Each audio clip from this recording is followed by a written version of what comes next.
Why are there so many songs about rainbows and what's? Very good question, Kermit. Anyway, good morning, everybody. Today is going to be some pure... Hey, love! Aim! Hello? Aim! Can you bring George in? He's howling a bit. Nice. All right.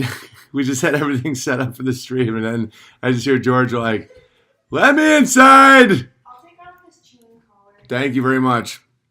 So today is going to be pure, unadulterated gravy. And I'm going to be mellow because I have to be. My family's in the house, so you won't hear any cuss words. Today is family friendly. There'll be no cussing. Yesterday, the trash in me really came out. The upstate New York language was in full effect today. It will be not like that. Anyway, the name of this episode is The Devil is in the Details. The Big Lie. This one will be hard to wrap the mind around, but it'll be fun. So just get ready. Strap in, because we have to do this. And I'll tell you why we have to do this. As some may know, Justin Trudeau won the Canadian election last night. No one cares. I don't know how else to tell Canada this, but nobody cares at all. You take off that little jingly thing too. Thanks.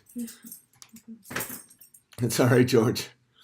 Canada is a joke. It's an international joke. And there's some great people up there, and God bless the great people of Canada. The geographical region called Canada. The bizarre little maple syrup, sticky-handed nonsense land. But the despair people are showing, nobody cares. Like when it's like, the Canadian people are under a spell. Yeah, you are, obviously. But you're not doing anything to help yourself, so nobody cares. Fixed election to push home. No, I predicted Trudeau was going to win. Of course he was going to win. I mean, it's just... Anyway... But as I see the world these days and how many people don't seem to understand why everything is, I'll give you a hint, spinning out of control. Oh, I hurt my finger. I will explain it to you right now. Okay, like a bunch of bears were sending me stuff about math. The Seattle school, and by the way, this is all real. Was it Joy Bear or one of the, I think a teacher bear, sent me all the curriculum for the current public education in near Seattle. The Seattle School District is planning to infuse all K through 12 math classes with ethnic studies questions that encourage students to explain how math has been appropriated by Western culture and used in systems of power and oppression. Okay, everyone knows that's nonsense. The joke here obviously would be if someone had two bikes, but we all know this is upside down. We all know that math and skin color have nothing to do with each other. It's a category error. That's madness. But when you're ready to stop just complaining about madness, Georgie, come here. Hey, that bone is very loud. And actually do something to rewrite your brain, you're going to have to admit some uncomfortable realities. And until you do, there's no way out. You're just in an upside down world. 1 second, guys. Hi, George. We're going to take that. We're going to take that. We're going to put it here until after I'm done streaming. Like, for example, this just happened yesterday. Breaking news. Jury rules against dad trying to save his 7-year-old from gender transition. Of course, that would homeschool your kids, A. B, it has to do with the wife, blah, blah, blah, blah. But the reason I stay so calm, relatively, I know I get fired up, but that's just my personality. This stuff doesn't affect me anymore, is because I know the reason and I know who's not helping. I had a pretty major realization about the way the world works because of Steven Crowder. Steven Crowder, I thought, was facing tough reality, speaking truth to power, saying things because he said abortion was wrong and evolution is a scam and stuff that I had never heard someone say out loud in the public arena, and it was music to my ears. But then as time went on, I realized he served the master of lies. And I know that sounds hyperbolic, but it's absolutely true, and I'll tell you why. Because I have been fighting against this for years now. I sacrificed my career in Hollywood for it. And for those of you that want to ankle bite and say, oh, it's a fact. I was repped at CAA. And as soon as I stood up against this exact movement, my agent, and I can post the emails, said that because of my views on this, I could no longer be rep by CAA. And then my manager, Principado Young, did the same thing. This is all documented. This means a tremendous amount to me, and I've sacrificed a lot for it. So when Steven Crowder acted like he wanted to actually fight back, I believed him and I supported him, and I was one of his guys. And then we hit a wall. And I'll tell you what the wall was. The wall was I found out who exactly makes all the hormones for child transitions. Teva Pharmaceutical Industries. Jerusalem, Israel. Teva, this is from 2000. This is just a random thing I just grabbed. Teva Pharmaceutical announced today that they will be marketed exclusively in the U.S. biotech, general, blah, blah, blah, human growth hormone. Long story short, Teva Pharmaceuticals has a monopoly on transitional child hormones in America. They are an Israeli company, and it's now illegal to boycott them because of the policies pushed by Zionists like Ted Cruz and all these people in Texas, Florida, stuff like that. So this is the reality. This financial interest out of Israel is pushing this. And so I found this and I was like, we can really make a difference. And that's when Steven Crowder went silent. And then I knew who his master was. His master was Israel. His master was the father of lies. I'm not saying Israel's the father of lies, but he serves deception, because at no point did he actually want to save this beautiful young boy from entering a world of hell where he will probably kill himself by the time he's 30. The odds are that little boy will have put a gun in his mouth and ended his life by the time he's 30 because of the poison that these people make and push on people. The opioid crisis was created and pushed by the Sackler family, another Jewish Zionist family. They have a complete monopoly over Oxy. There is no competitors to these people. And so when I discovered that and revealed it, Crowder went silent. That's when I knew he wasn't a truth teller and he had a master of lies. And today he said, I've come across some information that I have to release publicly later today. This isn't my strong suit. I'm not a newsbreaker. I'm a comedian. Okay. But this fell into my lap. I'll keep you posted. Obviously, the joke I said was that he was going to finally reveal that he's a homosexual. But he won't reveal anything important. It'll probably be just nonsense LARPing about a political system that doesn't matter. And when you're in this world, let me explain it to you in a metaphor that you might understand. When I'm the other little boy that was being paraded around at trans bars, God only knows. And God bless those children because they're not in a very good position. Anyway, so what was I just talking about? I had a train of thought that I was talking about. Anyone remember? I'm going to look in the chat. What if Crowder is compromised? Of course he is. It's not a gay blackmail video. It's greed. Chapeau face fell on his lap. Can someone remind me what I was just talking about? Because it's I want to keep that train of thought. Crowder, yeah, my prediction is Crowder's big news has something to do with the never-ending YouTube stuff. It doesn't matter. It's all nonsense. Oh, LARPing? Pharmacy? I don't know. All I know is that it's LARPing. They're not actually trying to solve any of the issues they're talking about. And here's the metaphor. I was from a family with a big secret in it that no one would face. I faced it over a decade before anyone else in my family. It's one of the reasons why it's hurting me less, and I know how to handle it. And it's actually helped align my logic and spirit and or soul, whatever. I have to focus on the right words. Spirit sounds odd, but anyway.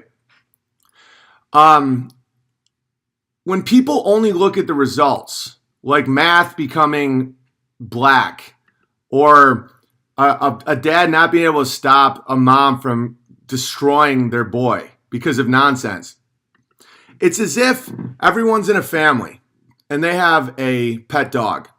And everyone just keeps complaining about the behavior of the pet dog. Everyone's like, the dog just ate my shoes. The dog just attacked the mailman. What kind of dog attacks a man? And then there's just me in the corner like, it's a bobcat. We don't even have a dog. And everyone's like, the dog. Back in my day when I was a kid, we had dogs and a dog would just play fetch with you. This dog is it just attacked the babysitter, and now we have to, because no one will address that this dog behaved. I'm like, it's a bobcat. It's never been a dog.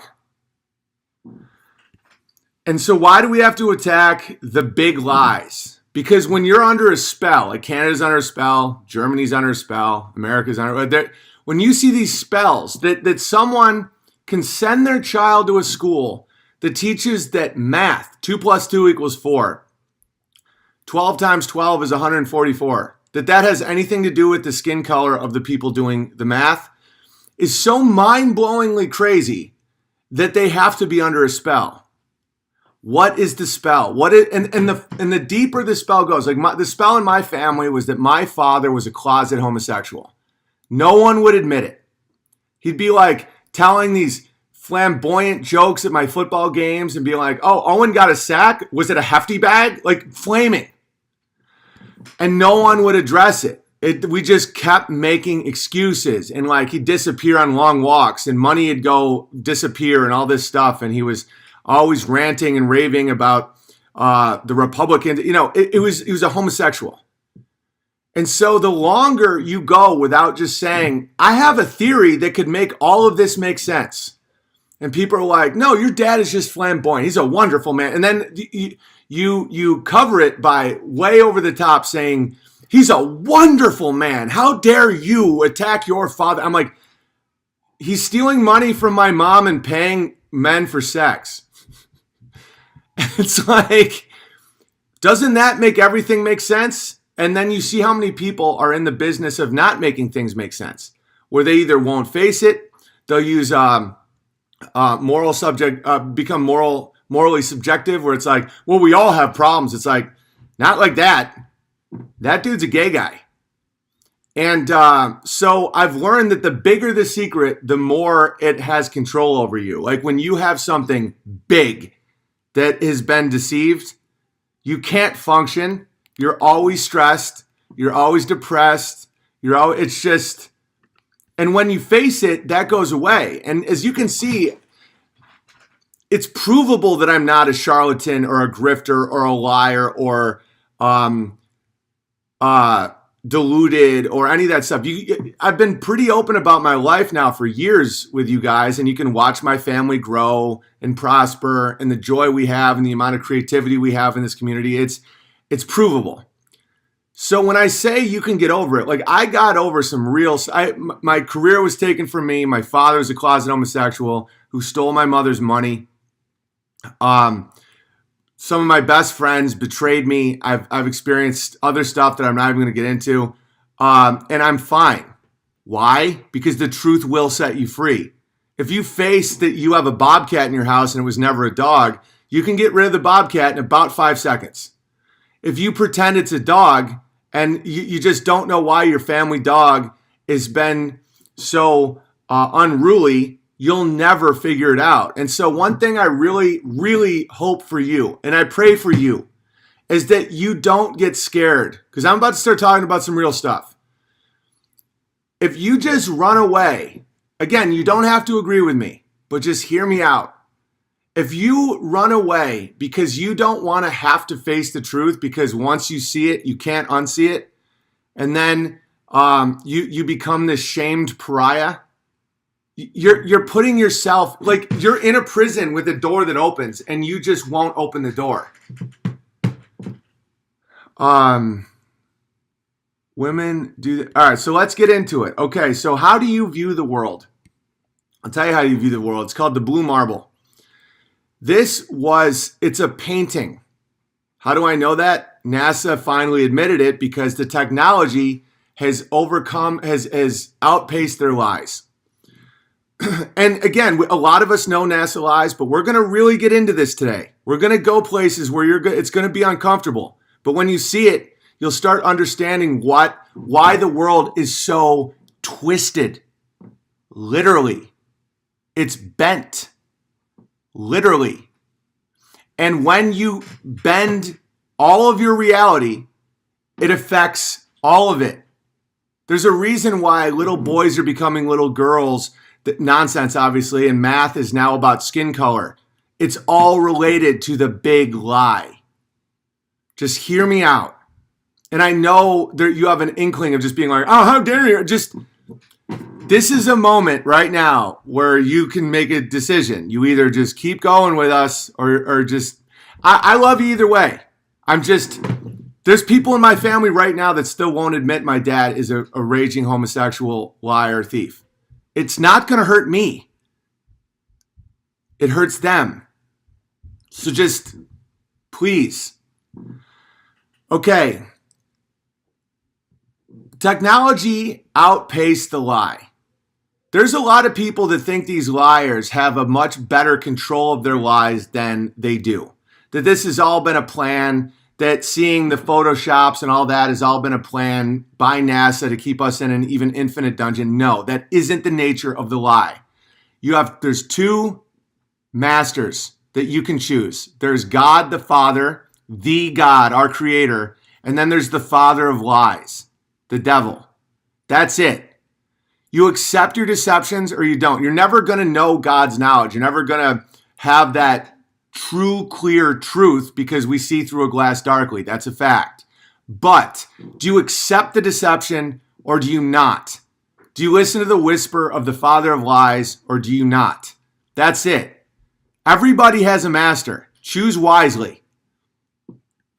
So when Photoshop, people didn't understand the weaponized autists and all these young men that were not getting families because of the feminist movement and all these other nonsense lies that destroyed the ability for a lot of Delta males and a lot of other males to have a family, to have a lot of time on their hands. And so a lot of young men sat around and disproved this exact image to the point where NASA had to admit it. This is all an artist's rendition. That is not a picture. And that has been drilled into your brain. The last picture that was ever taken of the Earth, allegedly, obviously not true, was during the Apollo missions in the early 70s. This was made in the 2000s. So for 43 years, I believe it was, 43 years, there was not a single picture taken of the Earth and shown to the people. This is not conspiracy theory. This is real. Look it up with NASA. Look it up with any place where you can find mainstream information. For 2 generations of alleged satellites and space missions and all this stuff, no one turned the camera on the Earth and took a picture. Then came Blue Marble. Blue Marble came out and they put it on the screen of every iPhone to cement the worldview of the population, right? People figured out it wasn't true because there's Photoshop all over it. Those clouds are drawn in. So it became a thing. And so NASA had to admit it, but they did it in the spin way of the liars. So this is from NASA.gov. I just got this today. They're doing an interview with the artist. It's not a photograph. That's an image. There's a difference. Words have meaning. Okay. Rito Stocki, now at the Swiss Federal. Okay, the hard part was creating a flat math of the Earth's surface with 4 months of satellite data. Yeah, I'm sure it was. Then he wrapped the flat map around a ball. My part was integrating the surface clouds and ocean to match people's expectations of how Earth looks from space. He's telling you straight up what they do. He's not showing you what Earth looks like from space. He's trying to match your expectation of what Earth looks like from space. The ball became the famous blue marble. I was happy with it, but I had no idea how widespread it would become. We never thought it would become an icon. I certainly never thought I would be Mr. Blue Marble. We have since updated the base maps by increasing the resolution, and for 2004, we made a series of monthly maps. Right. Okay, he goes on. The summer of 2007, I bought one of my first iPhones. There was a blue marble, right? So because of the backlash, NASA finally recently came out with another image of Earth. Okay, this is the image of Earth that they now have. They said, okay, enough artist renditions. Okay, if you zoom in, they literally write sex in the clouds. They can't help themselves. This is also an artist rendition. How do I know that? Because the Earth is not a ball. I am 100% certain. So what are satellites? Okay, there's this great video that my friend Dave Weiss sent me before. And this will be, I'll just use this guy's stuff to help visualize all of this for you guys. First off, what they didn't expect was the invention of a specific type of camera called the Nikon something, where you can zoom in like 80 times and record at the same time. It's crucial. This is why lies get broken, right? Lies get broken because technology outpaces the lie. Perfect way to understand it is DNA evidence. Imagine committing a crime and leaving your blood at the scene because you are like, screw it. And then 50 years later, they come up with DNA technology, they find you and they put you in jail. That's what happens. This is what happens. Yeah, the P900. It's awoken millions of people to the deception. So stop with your whole, how dare you? You're so stupid. Guys, it's 100%. And I know right now you're getting mad, but it's fine. It's a new technology that allowed human beings to disprove the curvature. There is no curve and anyone can do it, and the math isn't hard. Pilots operate on a flat math. A gyroscope does not work in a globe model. They would have to continuously pull up their nose. You can't have an atmosphere with a vacuum. None of it makes any sense. The spin of the Earth would cause higher hurricane winds than anyone's ever seen at all times, always going in one direction. None of it works, right? And now I'm going to show you some visuals. You might say to yourself, well, what's a satellite? I had a good conversation with a bear yesterday who actually makes satellites.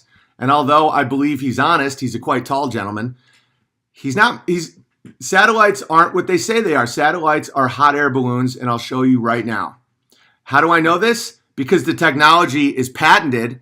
Google, Amazon, all these people use these satellites with hot air balloons. And the reason they never tell you about it in mainstream media is because it will make you question the nature of satellites themselves.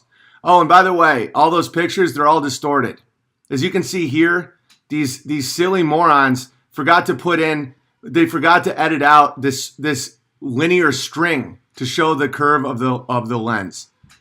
All right, this is what an actual satellite is. By the bent robe. The student's photo here was taken with a fisheye lens, and then the article falsely claimed it was the curvature.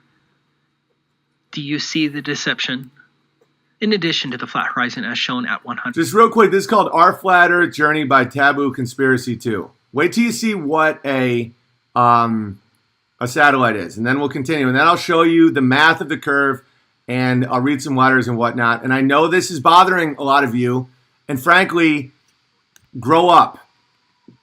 If you don't admit the main lie in life, like the big lies, evolution, all these big lies, you create a prison planet. And that's the design of it. This is satanic.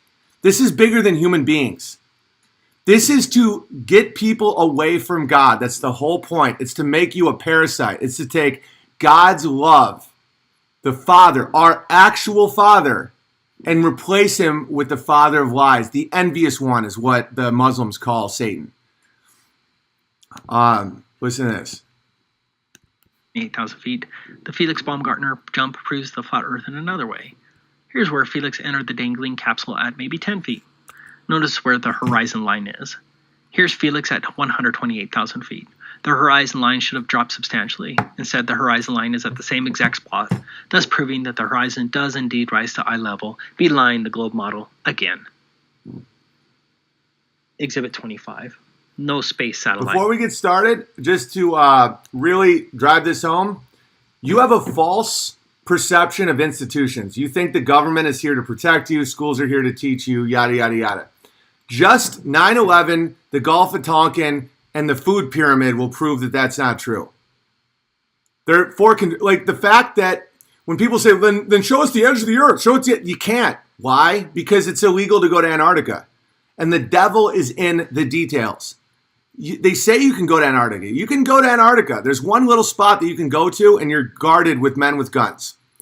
In the 1950s, Russia, Korea, America, all these people that allegedly were at war all signed a treaty that no civilian travel would ever be allowed to Antarctica. And throughout all these wars, that was very important. And what was their reason? Environmental factors.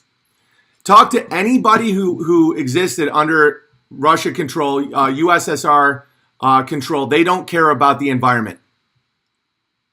They never did. They would destroy a lake like that if it meant getting an ounce of nickel. It wasn't to save penguins, guys. It's because that's the ring. There is no job in the world that operates on a globe spinning Earth. None. Civil engineers, architects, none.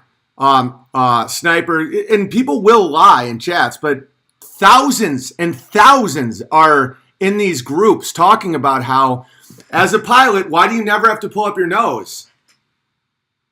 It's 8 inches per mile squared is the curve of the Earth. It's constantly curving. And that's exponential. So in 100 miles, you're looking at 6,660, all sixes, curve. You have to actively pull your nose up at all times. If that's a ball, and no one can ever see the curve. Just watch what satellites actually are. The common objection to the flat Earth is, what about satellites? Did you know that NASA has hundreds of these satellite balloons up in the air right now? I never knew these NASA satellites existed before flat Earth. Have you seen them? Google and many other companies Just have... look at what you're looking at right now. That's what a satellite actually is.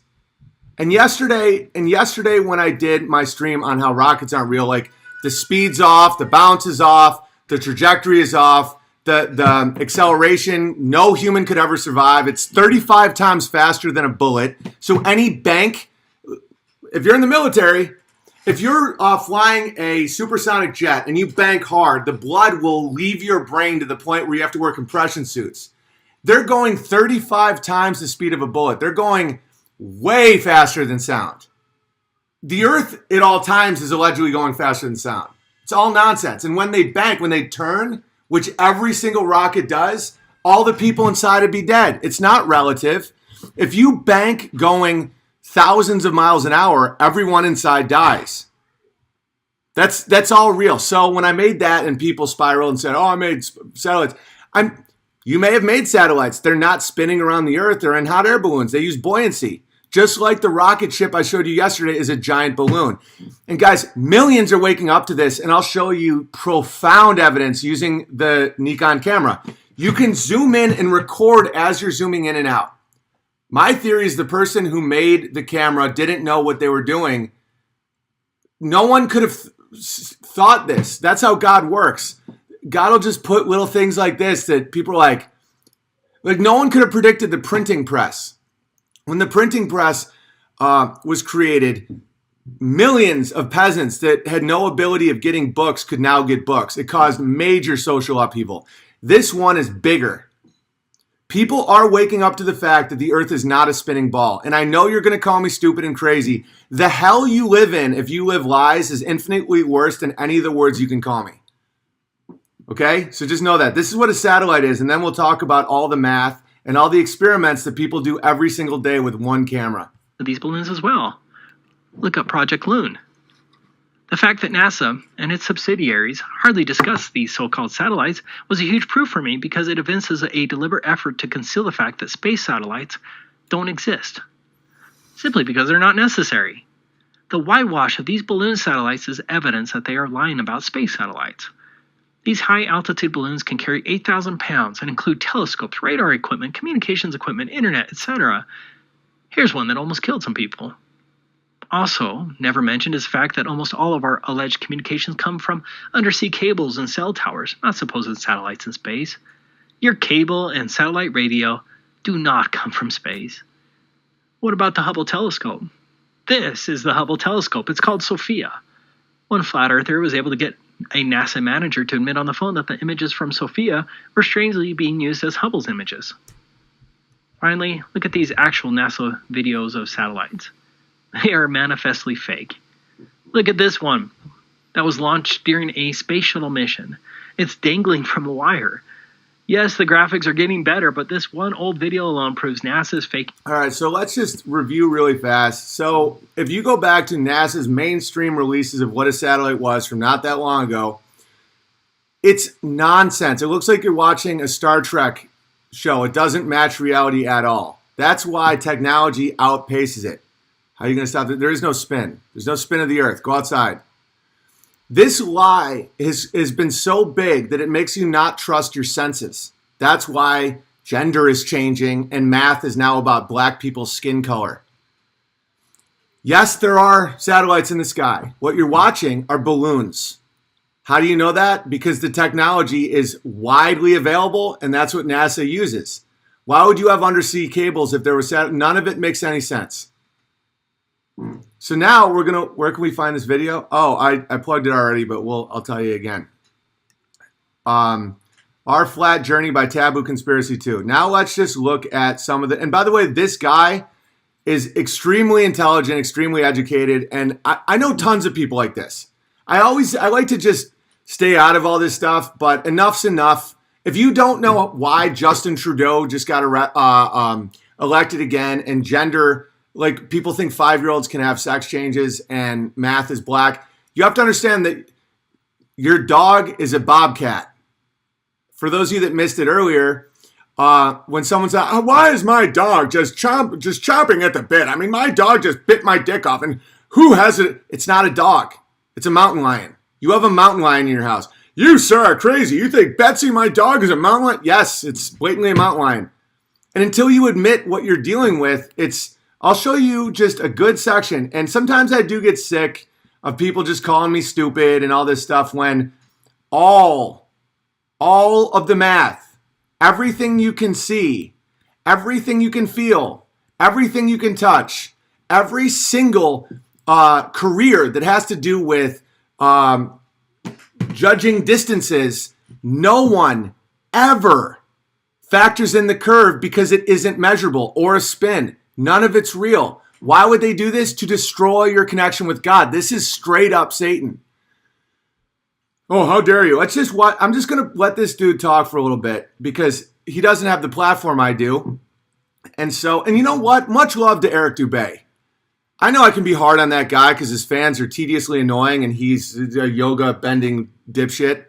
But like the fact that he did a lot of this work back in the day and took these bullets, hats off to you, Dubay. And I mean that, and I know you can tell if you're hearing this that I mean that sincerely.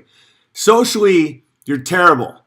And you're very self-righteous and your fans are annoying. But like the fact that you took a lot of these bullets early on and you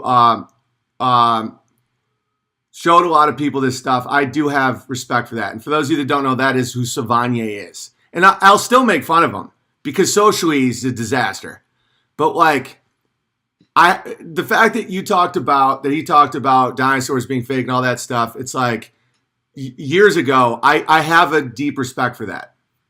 I'm going to be sick. What are you talking about? This will lower your depression, lower your anxiety, lower your fear because it will make sense. When your world has been distorted, it happens everywhere. If I didn't admit my dad was a homosexual, none of his behavior made any sense. He just keeps going out for walks and paying men $6,000 and he's a lisping queer. Like, admit what it is. Oh, he's got daddy. No, I got profound insight from facing a tough reality in my life. I love my dad. He's crazy. He's sick. He's a liar. But it was harder for me to admit that than anything that has to do with the earth. That's the guy who raised me. That's the guy who got me into music and got me into comedy and got me into all kinds of stuff and told me I was smart when kids told me I was an idiot, you know. And it's like, I had to face that he's a liar and a wizard. This is nothing for me. Even though it does come with a lot of social shame. But just watch this dude just break it down. Oh, this mathematical expression. 8 inches per mile squared represents how much a distant object should be hidden below the horizon from a ground level view based on the official mathematical dimensions of the Earth. That is a ball Earth with a circumference of 24,901 miles. The curvature formula is a mathematical certainty for all observable distances with respect to the imaginary globe Earth. I know this Roll dude's a both- little dry, but there's a really good purpose for that. I can be a wild man and just kind of be like, well, how do you not see it? Let's take a breather and take a good 10 minutes and just listen to someone who's much calmer and more mathematical than me explain to you so that your dialectic fires up. And then we'll read some letters and call it a day. Stated the curvature drop formula very well. If the Earth is a globe and is 25,000 English statute miles in circumference, the surface of all standing water must have a certain degree of convexity. Every part must be an arc of a circle. From the summit of any such arc, there will exist a curvature or declination of 8 inches in the first statute mile. In the second mile, the fall will be 32 inches. In the third mile, 72 inches or 6 feet, as shown in the following diagram. So, at 1 mile, a distant object should drop 8 inches. Not a big deal. But let's look at 4 miles. Remember, 8 inches per mile squared, you square the miles. 4 miles times 8 inches divided by 12 equals 10.6 feet. A curvature drop of 10.6 feet at just 4 miles. Now wait a second, we could take binoculars out and easily see 4 miles on a clear day. What about a distance of 8 miles? 8 miles times 8 inches divided by 12 equals 43 feet or 13.1 meters. Now, I bet there are a few people here who have stood at the edge of a lake on a clear day with binoculars and could see the shore on the other side 8 miles away. But there should have been roughly a drop of 43 feet. Let's be clear there. All right, you get it. Let's just get to some gravy. All right, like watch this. Tall mountain, like this one here, Mount Drum in Alaska. The prominence of this mountain is 6,710 feet. Very close. How many people have witnessed a drop this tall while driving 100 miles along a coastal road? You can see 100 miles with a high zoom camera. No one has witnessed this curvature. The Suez Canal, as shown in this video, is 120 miles long. Under your official globe model, that's a curvature drop of 9,600 feet or 2,926 meters. That's about the prominence of Mount Shasta, shown here. Do you see a curvature drop of 9,600 feet along the Suez Canal in this video that could hide Mount Shasta? I don't. Another important question is, why haven't you ever heard about the very fun fact that the Earth supposedly drops at 8 inches per mile squared? Everyone's heard of E equals mc squared, and no one can apply that to reality. But up until just a few years ago... Really let that hit home. E equals mc squared doesn't mean anything to anyone. You hear E equals mc squared all the time, but you never hear anything about the equation of the curvature of the Earth. And when you hear 8 inches per mile, you think that's nothing. It's 8 inches per mile squared. It's exponential. That's how circles work. It's tremendous amount of curvature. And the reason you keep being told energy equals mass times the speed of light squared, I mean, that's so stupid and it doesn't apply to anything in your life. It's an intentional red herring. So just, this part it seems a little boring and mathy, I get it. But soon you'll see just experiment after experiment after experiment. And the lies to cover it up is where you really see the devil. The devil is in the details. When you see weathermen trying to explain mirages and all this, and the flat earth community, they just design another experiment that deals with the previous lie. And then they have to come up with another lie and another lie and another lie. It's mind-blowing to watch how historically we are just sitting on a rotten pile of lies. Just with every truth, they come in, oh, it's because of, and they'll just invent something. The Van Allen belt. But then that goes back and disproves one of the things they already said, and that's the nature of wizards. They end up in their own prison, not you. Always speak and think the truth. And you cannot agree with me on this, but I'll still be your friend. I don't want this to be a dividing issue. But it's clear. It's as clear as anything. And once you see it, you can't unsee it. There is zero evidence whatsoever, none, to the spin of a globular Earth. And when you see and all of your sources are from NASA, the government, giant corporations, and it all requires profound faith in the father of lies. What happens when you stop believing in the spinning globe Earth? You no longer feel like a parasite. You know that we are in a perfect system, that we are important, that we matter. Your soul, your child matters. How do people offer up their children to Moloch with abortion and trans stuff and all that? Because they've been told they don't matter. They're parasites.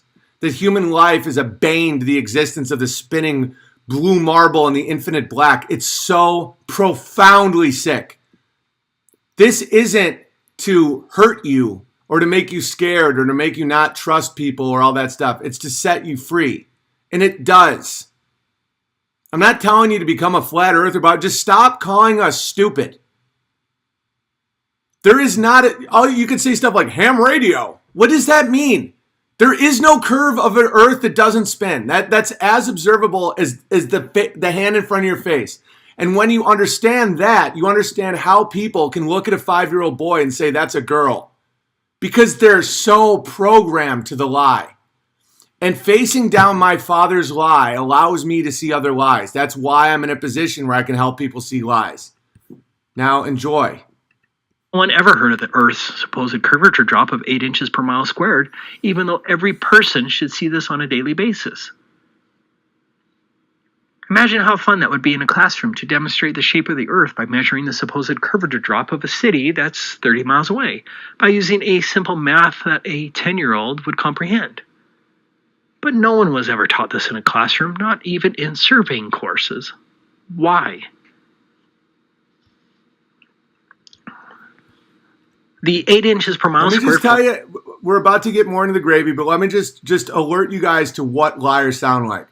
They measure the drop over water. This isn't right because water finds its level. The surface of a lake will not follow the curve of the earth, but will be flat due to the nature of water. That person's now banned because they're either so stupid or they're a liar. The earth is 73% water. All the oceans. So if you say that the oceans don't follow the curve, stop.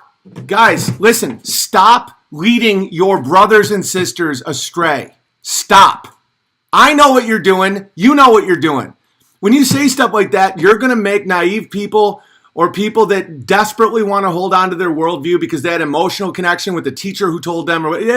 I know what you're doing. When you say stuff like that, oh, this isn't right because water, blah, blah. Okay, as a critical thinker, the earth is mostly water. So stop, don't do that to people. It's mean. It's cruel. It's such a well-crafted deception that I know it's not just because someone's stupid. They're doing it to mess with you. All right, let's just get to some gravy here. Is very accurate height in ancient Egypt that has varying interpretations. In contrast, flat earthers rely on actual, concrete measurements that anyone can make to measure the supposed curvature of the Earth if there was one. Here's an infamous example of the curvature problem. How many people here can quote this weatherman? What you're seeing here is a mirage. Why is he saying that? This is where the wizards get revealed. It's in the lies. It's in the cover-up. It's when... The way to tell when someone's a liar is how they cover it up. When it's like, why do you have lipstick on your shirt? It's like, well, I was at the lipstick store and, there could be a reason. Oh, I hugged Brendan's wife and she always has all that lipstick. And then if the girl thinks like, oh, that's roughly exactly the same height as my husband. But what if the girl you just listed was 5 feet tall and her lip would have been right here? That's when you are shown to be a liar. The better move would just be like, I don't know, if you don't know. But when you start adding information, you're done. You're already toast.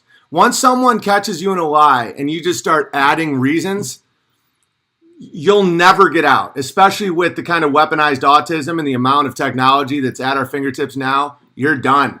Steven Crowder's a homo. Watch this. He's claiming it's a mirage. And then watch as this dude calmly takes 10 minutes to just absolutely dismantle that statement. Because the entire city of Chicago should be hidden behind the curvature of the Earth. Does that look like a mirage to you? Of course it's not. It's bullshit. Everyone here probably had warning bells go off when you heard that weatherman make that ridiculously false statement.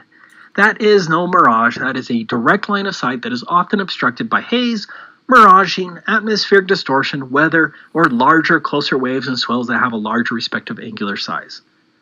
The hired liars out there will use these obvious atmospheric distortions or large swells and waves as proofs of a curvature.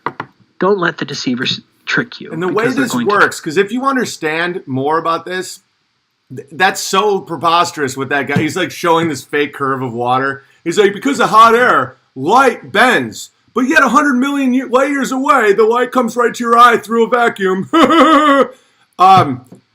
Is because you want to believe it.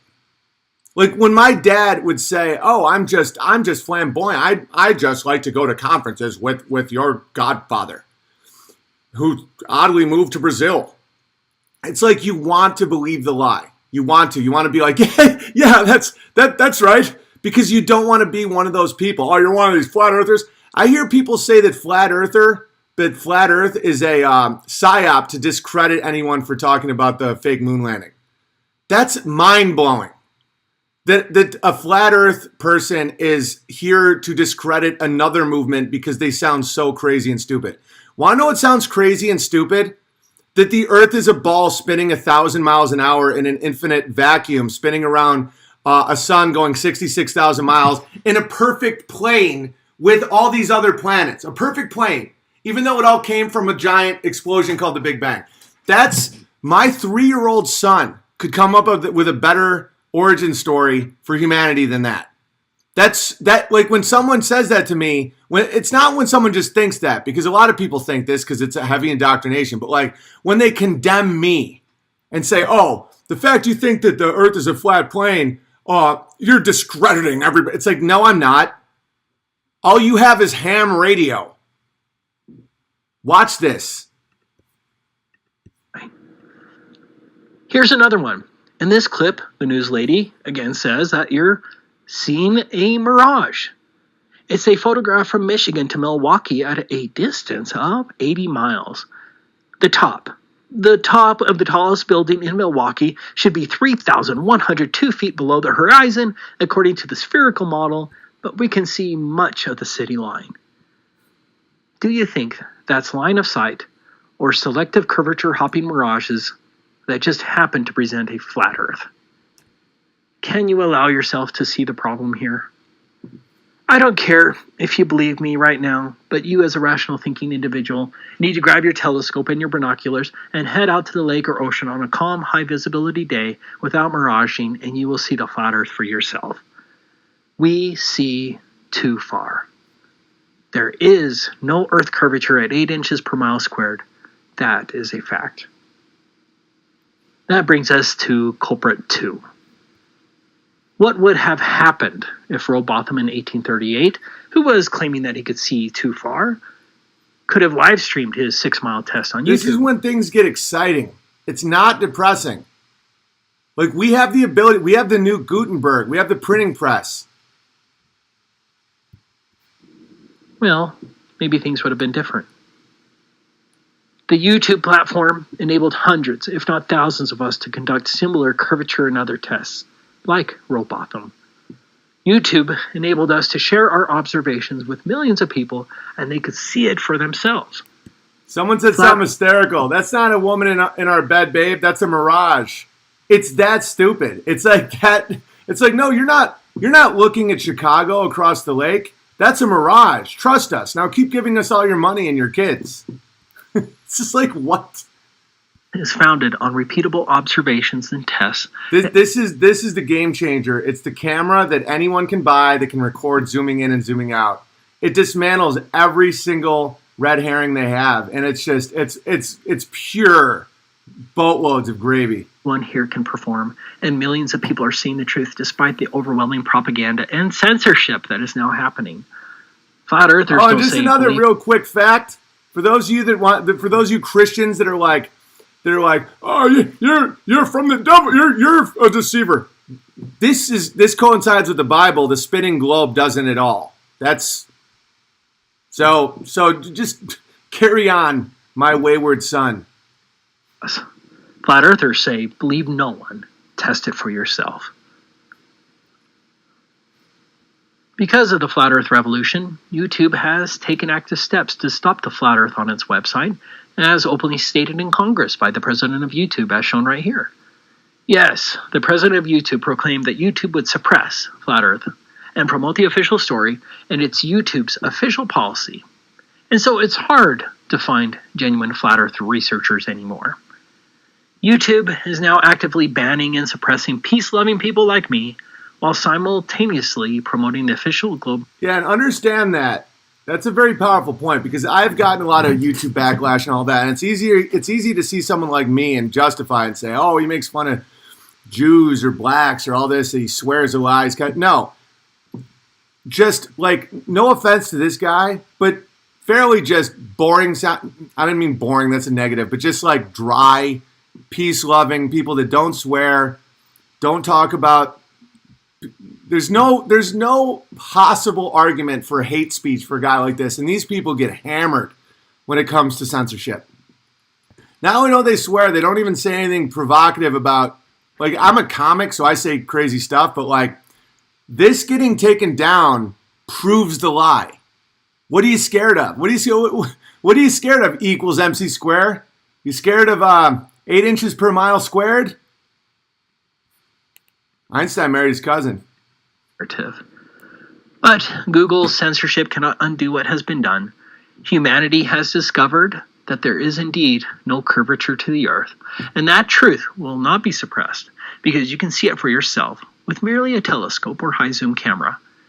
Even though it has become a bastion of censorship now, I still want to thank YouTube for its unwitting help, and especially those first Flat Earth pioneer YouTubers like Eric Dubay, ODD Reality, Mark Sargent, Jeranism, Rob Skiba, DITRH, Mr. Thrive and Survive, My Perspective, P-Braid, Glowbusters, the speakers here, and so many more.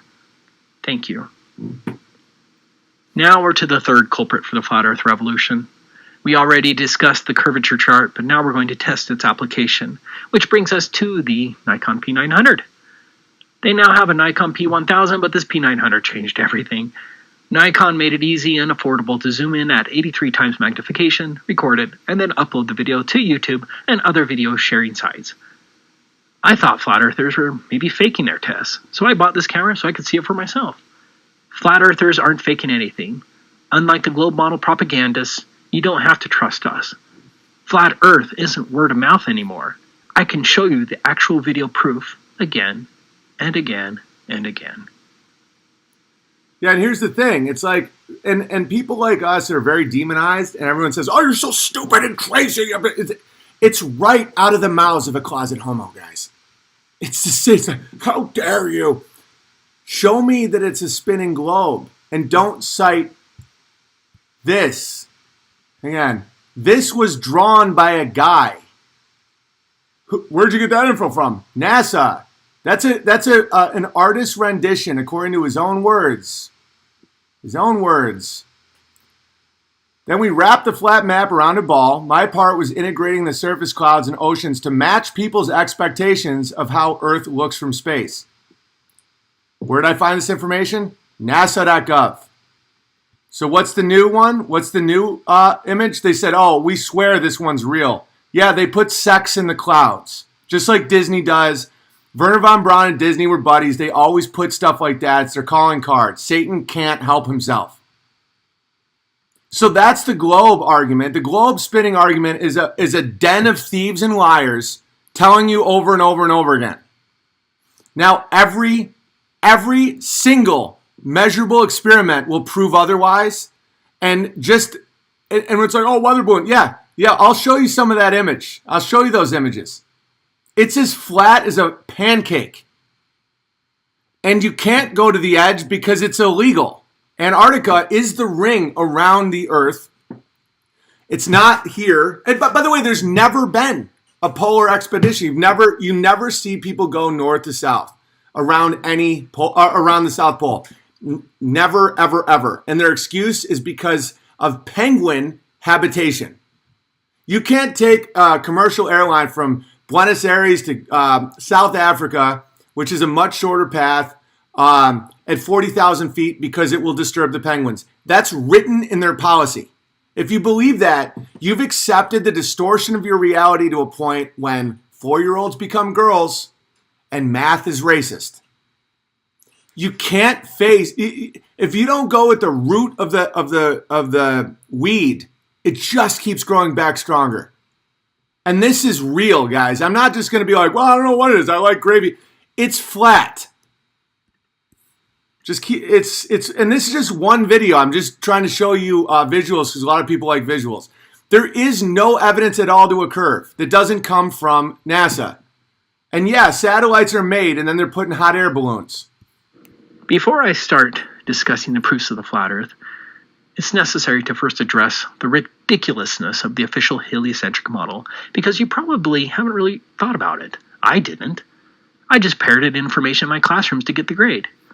Shockingly, very few people even know what the official heliocentric model is. Let's just cover a few of the numbers.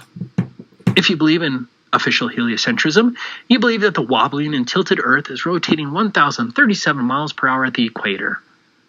The speed of sound is 767 miles per hour, so the ground you're standing on, at least on the equator, is allegedly moving at 1.4 times the speed of sound. Can you think of any evidence of the Earth's rotation? Wouldn't you think that this movement would be evident in the atmosphere, that airplanes, clouds, and weather balloons would be affected by the ground's movement at 1,037 miles per hour? The fact is that there's no evidence of the ground's rotation whatsoever. Foucault pendulums and the supposed Earth's Coriolis effect are nonsense. They are absurd lies. Second, if you believe in heliocentrism, you believe that the Earth is moving in its orbit around the Sun at 66,600 miles per hour. Even Einstein said you can't detect the Earth's movement by any optical experiment. So why do you believe in this nonsense? This one was a mind blower for me, because that's what it looks like. You have to understand, according to their model, the Sun is rocketing through space, and then the planets around it. They claim, and I'll tell you why they claim this, that the planets are in a flat plane. That it isn't like all over the place. It's a flat plane of circles. Why? Because that's how they can make their predictions with their model. They took our flat plane and they put it out there. And they took the firmament and they put it down here. Isn't that fascinating?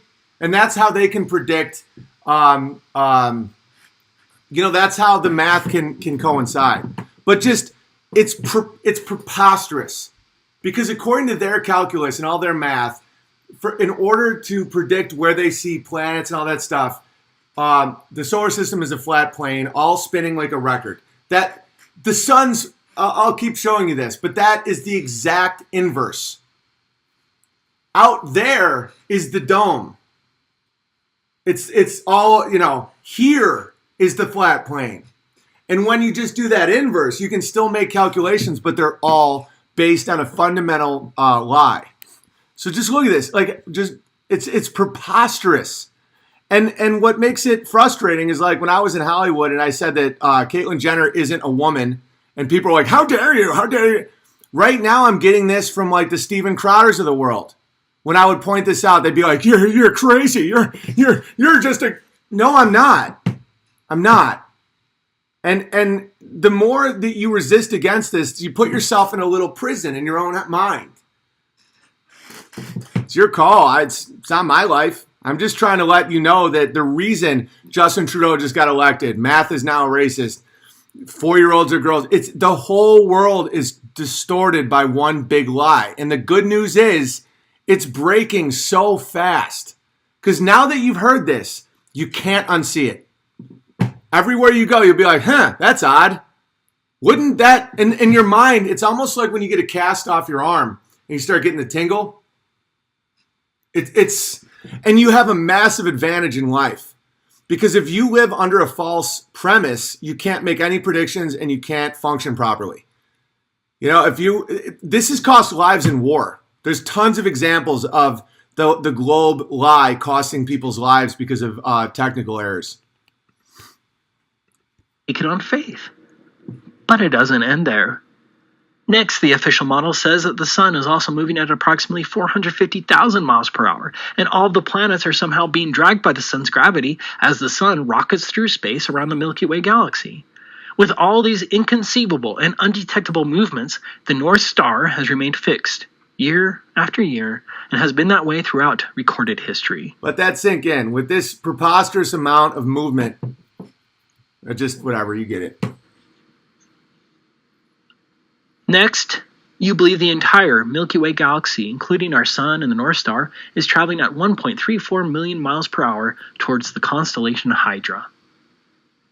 If you believe in heliocentrism, you believe the Earth is moving in a vortex through space like this at over 1 million miles per hour. Of course, this video isn't correctly scaled, but it's even more ridiculous when you think of it correctly scaled. But I want you to think about this. All of the so-called planets and their moons are all supposed to be on the same plane with the sun, but rocketing with the sun at unimaginable speeds, being pulled by gravity. How would gravity hold these planets on the same plane as the sun? How surprised would you be at firing a bowling ball, representing our sun, and then have tiny BBs up to 3,000 feet away orbiting around the zooming bowling ball sun? And here's the real kicker. Halley's Comet is once every 80 years. And gravity is a force you can't measure or see anywhere or explain. But just trust Einstein because he's a short hat who married his cousin. Do you see it yet? Do you see it? Halley's Comet, every 80 years, one little thing comes around with this math, with this speed, with this force, all because of what force? Gravity, a thing you can't measure on any level. It's all buoyancy. That's why they use balloons for satellites. And when you see it, it's George is spiraling right now. And still maintaining the same speed with the bowling ball. It's nonsense, especially when you consider that those tiny BBs have other tiny BBs rotating around them, all maintaining the same plane with our bowling ball sun. Think about comets that zip away from the sun to then, 70 years later, like Halley's Comet, to catch back up with the sun on a tabular schedule. And bear in mind when you say why, it's to break you from God. Think about what this does. Think about the image of the world. That's the image from the eyes of the deceiver. That's Satan's view of the world. That's the view of the envious. That we, God's children, are parasites. That we're insignificant dots of carbon on spinning nonsense balls through an infinite black. Well, the devil is in the details. Ha ha ha! We can figure out that isn't true, Satan. You know, it's like, it's not real. We are special. Our children are special. They should be protected. Math is real. It's logic. It's not about the color of your skin. Justin Trudeau is an embarrassment and not a leader. Speak the truth. The biggest obvious deception that allows so much of this humiliation to happen is that the earth is a spinning ball. It's not. And every fiber of you that says it is only because of indoctrination institutions. You can't think of one time when you've been like, oh, the earth just moved. Or, oh, you know, if I fly from New York to LA, east to west or west to east, it saves me a lot of time because of the spin. You think that all the air moves with the earth, but yet come on. This is exciting times. Hatched by rubber bands? How did they catch back up? I don't care how many degrees you have. This is stupid. Look at this footage of star trails. Think of how impossible it would be to film these trails as the Earth is supposedly wobbling, tilted, rotating at 1,000 miles per hour, orbiting at 66,600 miles per hour, and chasing after a sun zooming at 450,000 miles per hour. As pointed out in the book Kings Dethroned, modern astronomy is built upon shameful blunder after shameful blunder. It's fascinating how few honest, educated people have found these blunders. But that's the power of institutionalized conformity. Even the most educated become nothing but mere parrots of their institutions. How profound of a statement is that? Gee, I wonder what Crowder is going to reveal today. He's a parrot because he got hooked. Took the ticket. Ate the lolly. Wore the fancies. Now you're just another parrot in the devil's deception, Stephen. Go back to Canada, you dumb... I'm not going to swear today. But let's get to some of the proofs of the flat Earth. For those who have been watching my YouTube channel, some of these tests are repeats, so please be patient. This video is really meant for the skeptics. Exhibit 1. Reservoir 6.3 mile sun reflection test. What you're seeing right now is my first curvature test back in April 2016. I had been researching flat Earth since October 2015, but this was the first time I tested it with my Nikon P900. I chose a distance of 6 miles because I wanted to test whether Rowbotham was telling the truth. He was. In this test, my wife was carrying a mirror at the opposite end of a reservoir, reflecting the sunlight from 6.3 miles away. I watched my wife place the mirror into the water. However, under the globe model, and that's taking the observation height into consideration, my wife should have been entirely obstructed by the curvature with a target hidden height over 12 feet.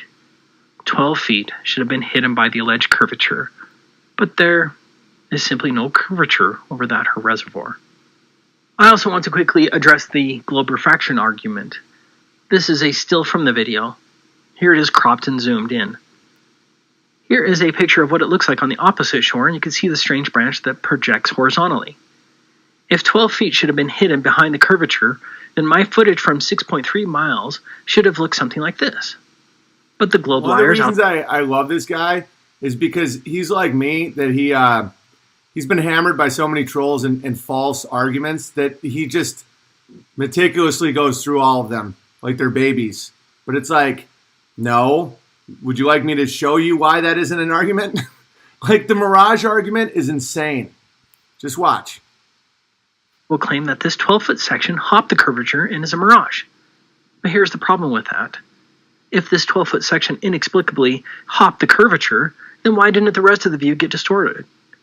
There would be a cascading distortion effect. As you can see, there is no distortion accounting for this curvature hopping.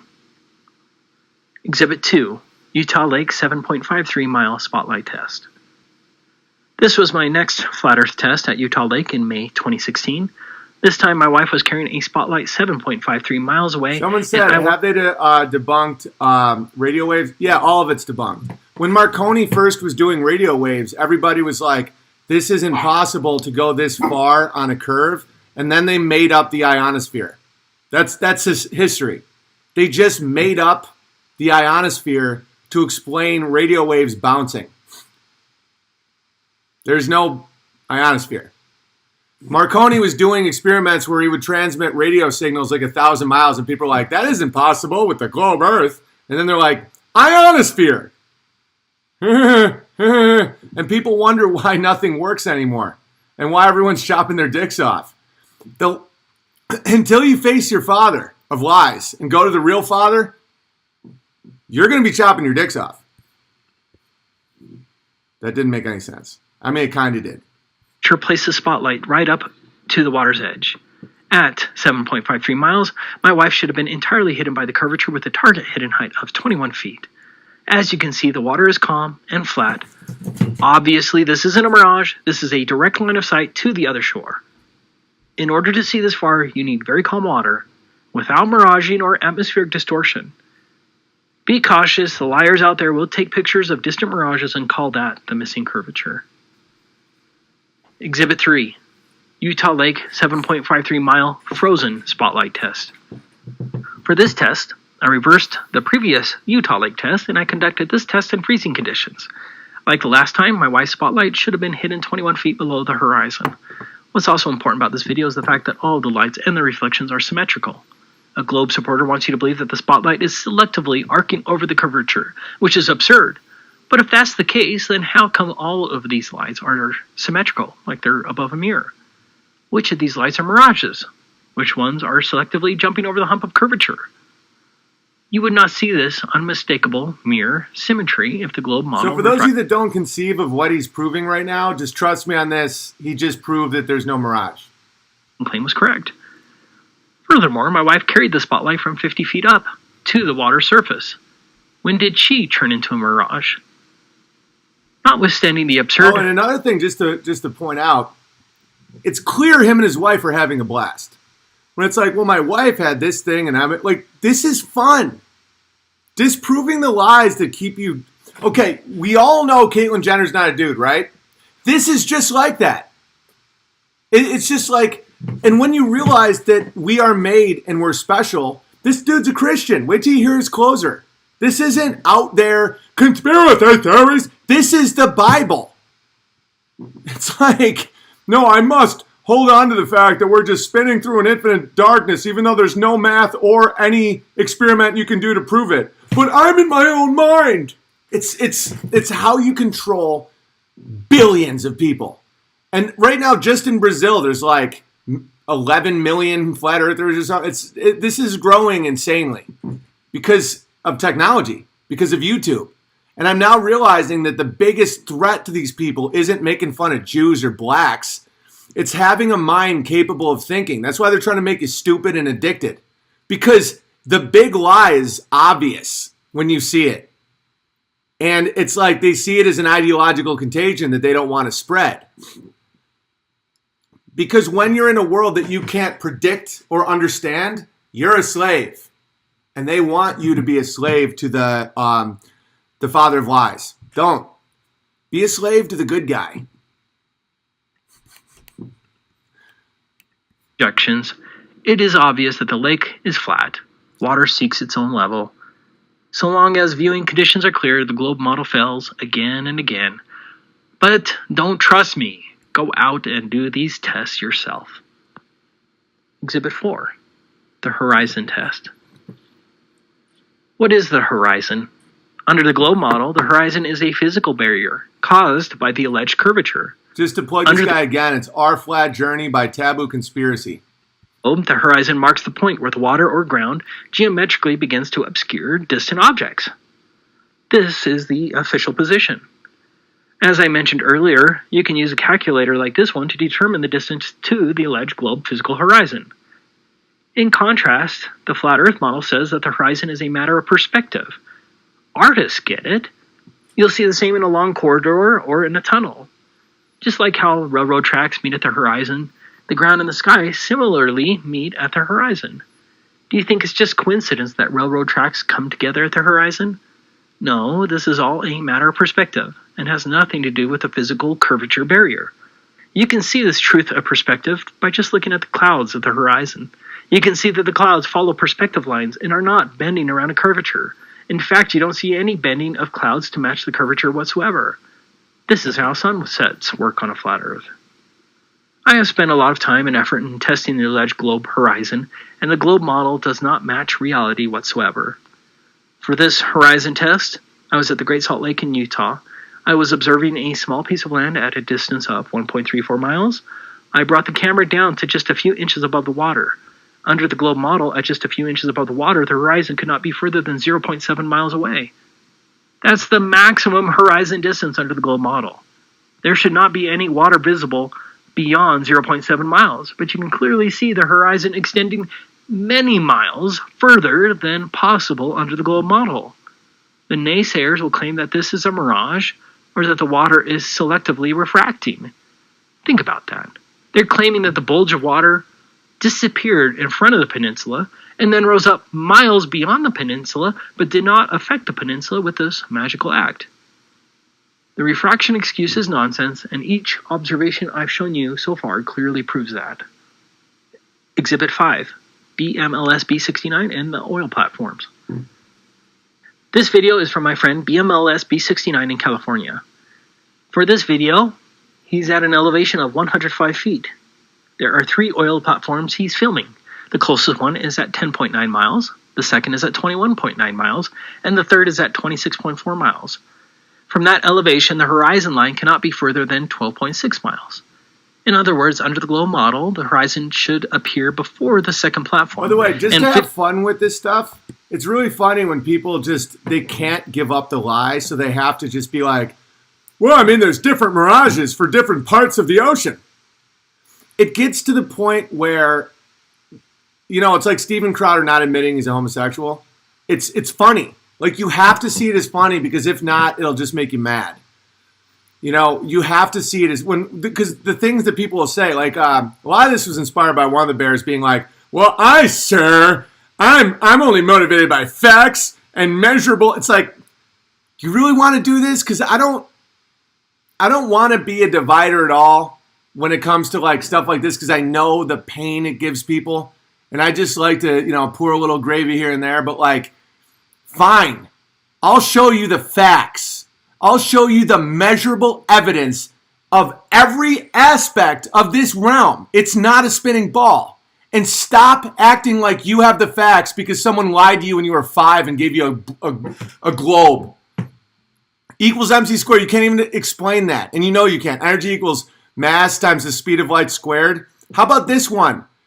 Every mile has 8 inches of curvature squared. Now go and measure. How's that for facts and evidence? You arrogant expletive. But have fun with it. 9 feet of the second platform should be hidden by the curvature. As you can see with your own eyes, the horizon is not only beyond the second platform, the horizon is beyond the third platform, further than 26.4 miles. 130 feet of the third platform should have been hidden below the horizon, but none of the platform is obstructed. The beauty of this experiment is the fact that they're different distances and all the math still lines up, dismantles the mirage nonsense. The horizon is beyond the third platform. Did the bulge of water selectively disappear from in front of the second platform and then reappear well beyond the third platform? And this disappearing and reappearing magic effect happened all without affecting the 2 platforms themselves?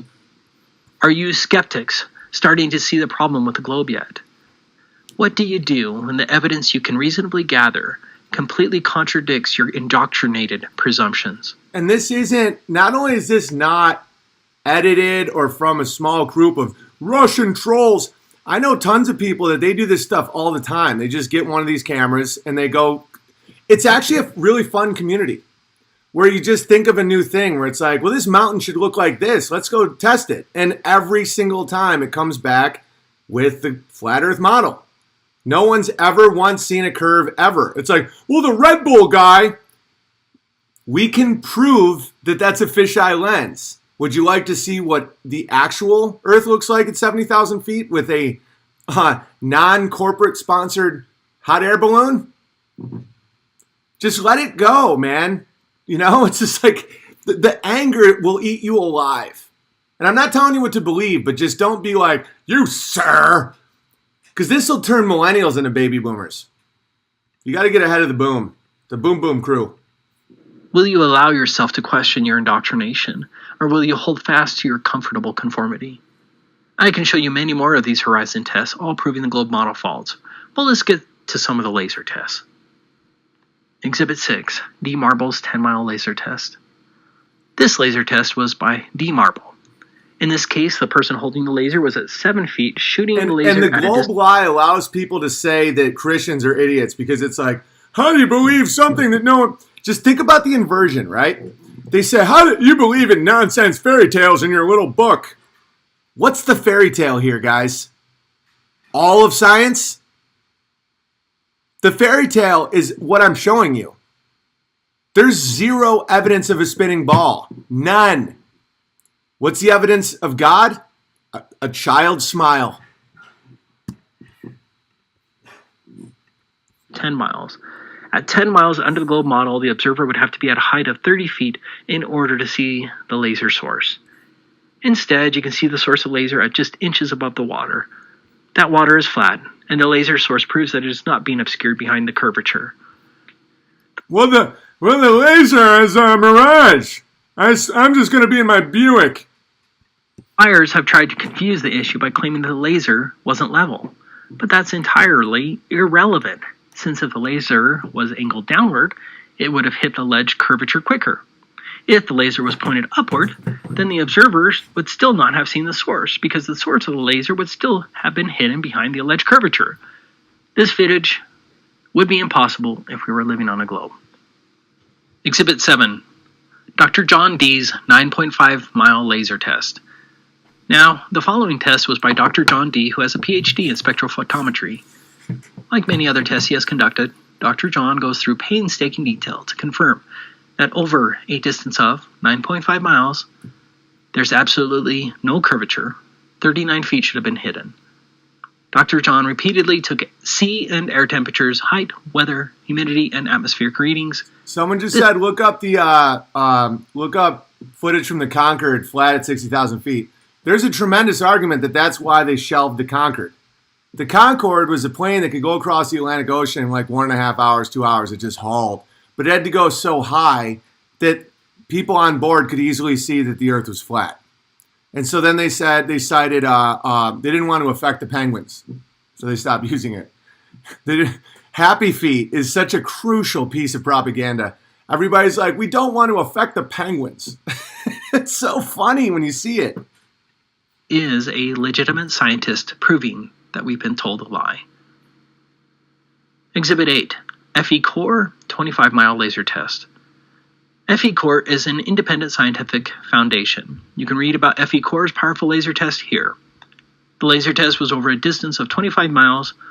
All atmospheric conditions and temperatures were taken, and there's nothing there that accounts for the fact that they were able to see the laser 25 miles away. 297 feet should have been hidden below the horizon. That's the height of a skyscraper. And FE Core filmed the laser at just 5 feet above the water. Exhibit 9. Salton Sea 18-mile sun reflection and laser test. Out of all of the tests that I've seen, this is probably my favorite so far. A group of researchers went to the Salton Sea in California and tested the curvature think about how with both fun it is when you're like setting up a test and then you see that it works. Just the high fives must be echoing. You could probably still hear the high fiving. And a sunset mirror flash. These tests were huge because the test was at a distance of 18 miles and you can see it all on video with multiple witnesses. Again, that's 18 miles shore to shore.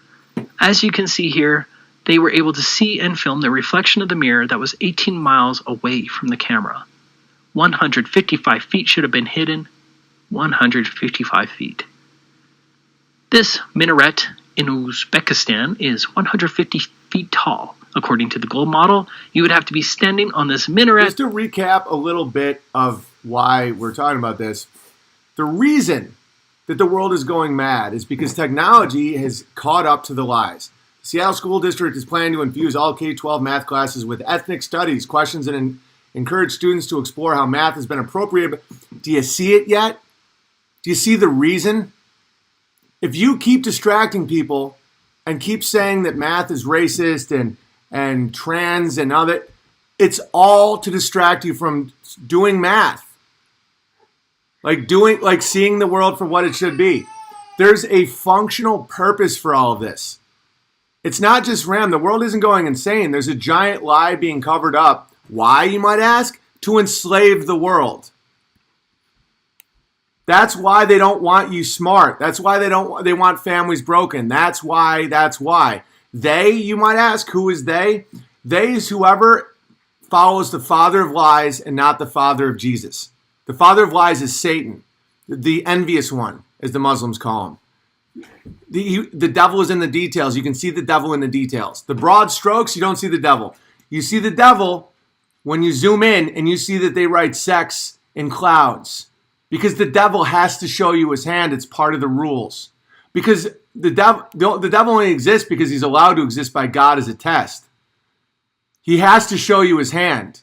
You have to choose it, or else the test isn't real, and you're just being, let's just keep watching. To see the reflection of the sunlight 18 miles away like that. In addition to the sun reflection test, they also conducted a laser test. Here is the laser from 18 miles.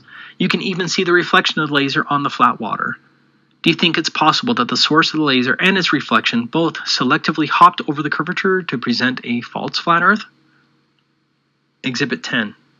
J. Tolan Media 1 Infrared Observations. J. Tolan Media 1 is a well-educated engineer who has been destroying the gold model with many infrared observations and other tests. Just look at these videos and photographs taken from an airplane at 30,000 feet. I can't stop laughing thinking about just the baby boomers and everybody being like, well, I mean, clearly this is just Alexandria Ocasio-Cortez. clearly every one of these experiments, it's just all about shame and mockery. That's what the devil's, when you got to be able to do recon, because a lot of people don't understand the other side. I happen to understand the other side pretty well. They use shame and mockery. That's all they do. It's all they have. That's why I can withstand it so easily and other people have a hard time with it. When people say, you, sir, are a fool. I used to like you, and to see your descent into madness, your wife is going to... That's all they have. It's the demon's only weapon. It's just to make you be like, well, I don't want people to think that my wife's going to leave me and that I'm some kind of failure, so I'm just going to keep... Oh, they'll go along. I'll be a company man. And they go, that's how demons sound. Oh, you, sir, I was with you at Crowder when you come... Yeah, were you with me in Crowder when I went after the trans child movement? And then I discovered that it was actually Teva Pharmaceuticals does all of it, and they're out of Israel. And that's when Stephen Crowder stopped speaking about it. And that's when I realized that he was, that his master was the father of lies. Because if you actually cared about stopping the trans child movement, which is child abuse and it's sick and it's an act of reprobate behavior, you would go after the company that does it. Teva Pharmaceuticals. They have a complete monopoly on it, and they're out of Israel. Unfortunately for Stephen Crowder, he serves Israel because they pay him money and they give him lollies and fancies. And guess what God removed from him? His lineage. He will not be fruitful. He will not have children. That is his punishment. And he will never know. He will never know how big that is, what he missed out on. He will not have a lineage. Enjoy your lollipops, Crowder. May you live 1,000 years. In some cases, he is viewing further than 500 miles with infrared, a complete impossibility under the globe model. All of his tests and observations are indicating a flat Earth, and it's simply beautiful what God has given us. Exhibit 11, Beyond Horizons website. Beyond Horizons isn't a flat Earth website, but it is a repository of record-breaking long-distance photographs on the surface of the Earth. There are dozens of globe-defined photographs on this website. Here's the record photograph of Peak Gaspard at a distance of 275 miles or 443 kilometers. With an observation height of 9,272 feet, the very top of Peak Gaspard at 12,730 feet should have been hidden 3,772 feet below the horizon. I literally could point to hundreds of these globe-defined photographs and videos. Based on the evidence, I think that any reasonable person watching this would understand that we see too far. And if you want more photographic and video evidence, would you like to know why there's chemtrails, ladies and gentlemen? It's because we see too far now. The world isn't just a script of the evil ones, but it's a battle. It's always a battle. And we have allies. We have friends. We have people that are working on behalf of the good, the true, and the beautiful. It's not a one-way street to hell, guys. There's a fight.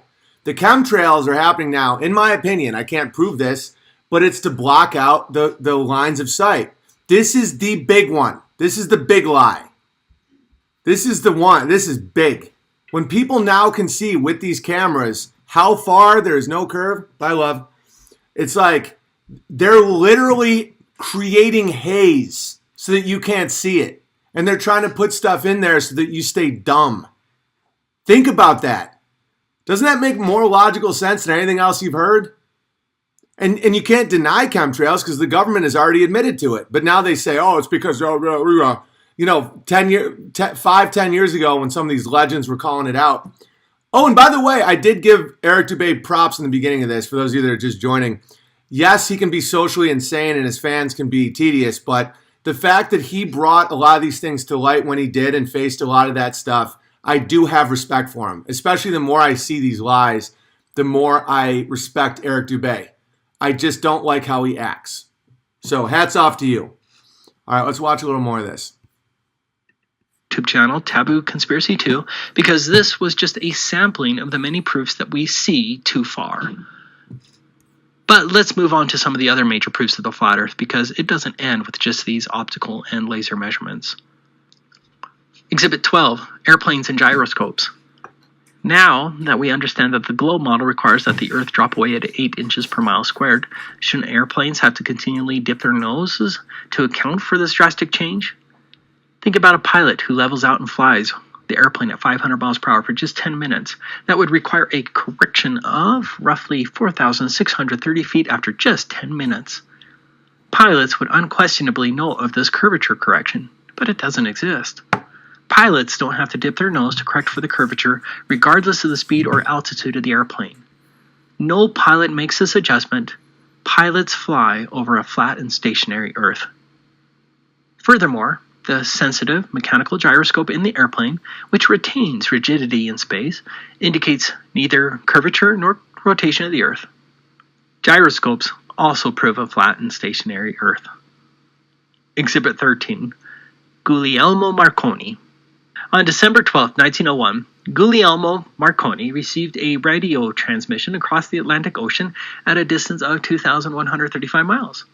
A lot of people told Marconi that it was impossible to send a radio signal that far due to the alleged curvature of the Earth.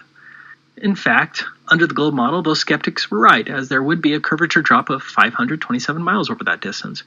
A drop of 527 miles is huge. Do you think that radio signals traveling at the speed of light can jump a curvature that size? The distances of radio transmissions have gotten much further since Marconi, again proving there is no curvature. Every time no curvature is proven through actual experimentation, mainstream science counters with imaginary new reasons why the Earth only appears to be flat.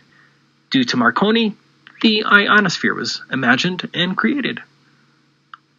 Exhibit 14, Nikobine. Nikobine was a VHF, that's very high-frequency radio targeting system used by German bombers in World War II. Nikobine was a line-of-sight targeting system.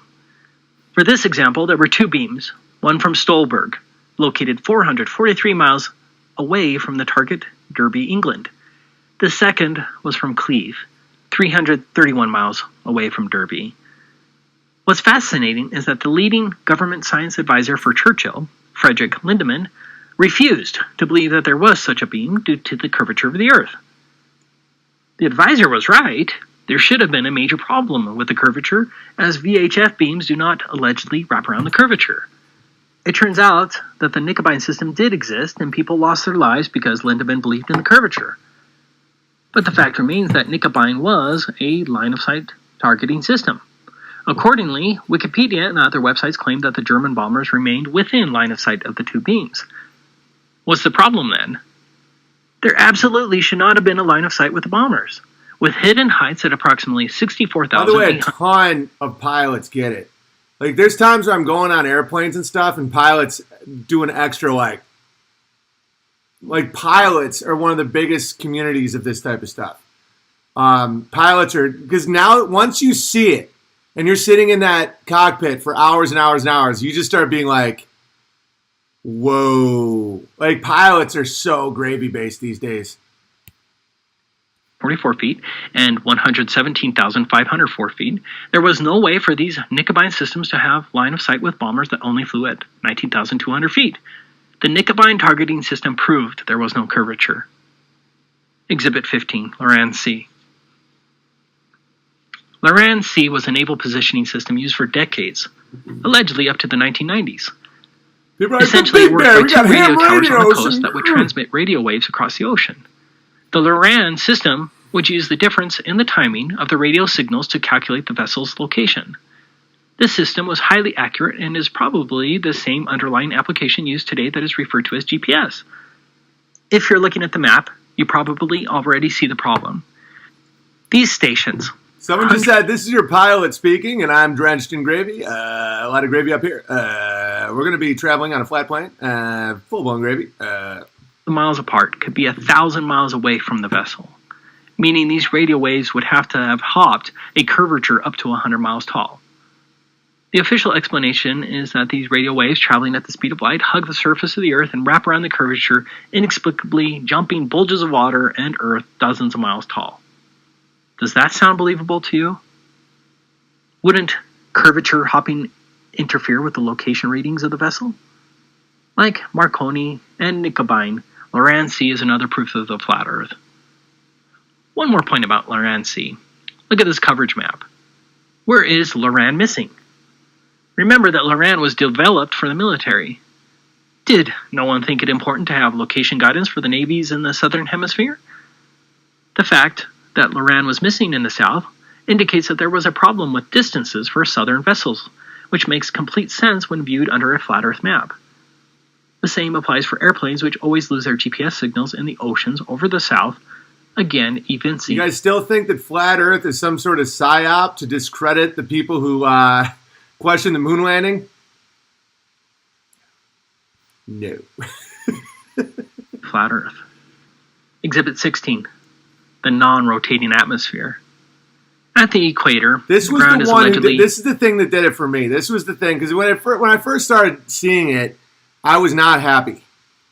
It was not fun at all. It was like when I first started seeing it out in Hollywood, how people were losing their minds. I didn't want to be one of these guys. It's very alienating. But it's all this stuff, the moving atmosphere was the thing. That was the whole, it's like once you understand what that means, you're like, oh, I got to be one of these guys. No one wants to be one of these guys. But when you detach yourself, it's almost like a safety harness when you're doing tree work. Once you take off your belt, you don't want to take off the belt, and the belt is truth. Like, you have to speak what you believe to be true, or else you end up a wizard. And I miss my dad. So I know I'm motivated at all times to never speak the lie. At 1,037 miles per hour.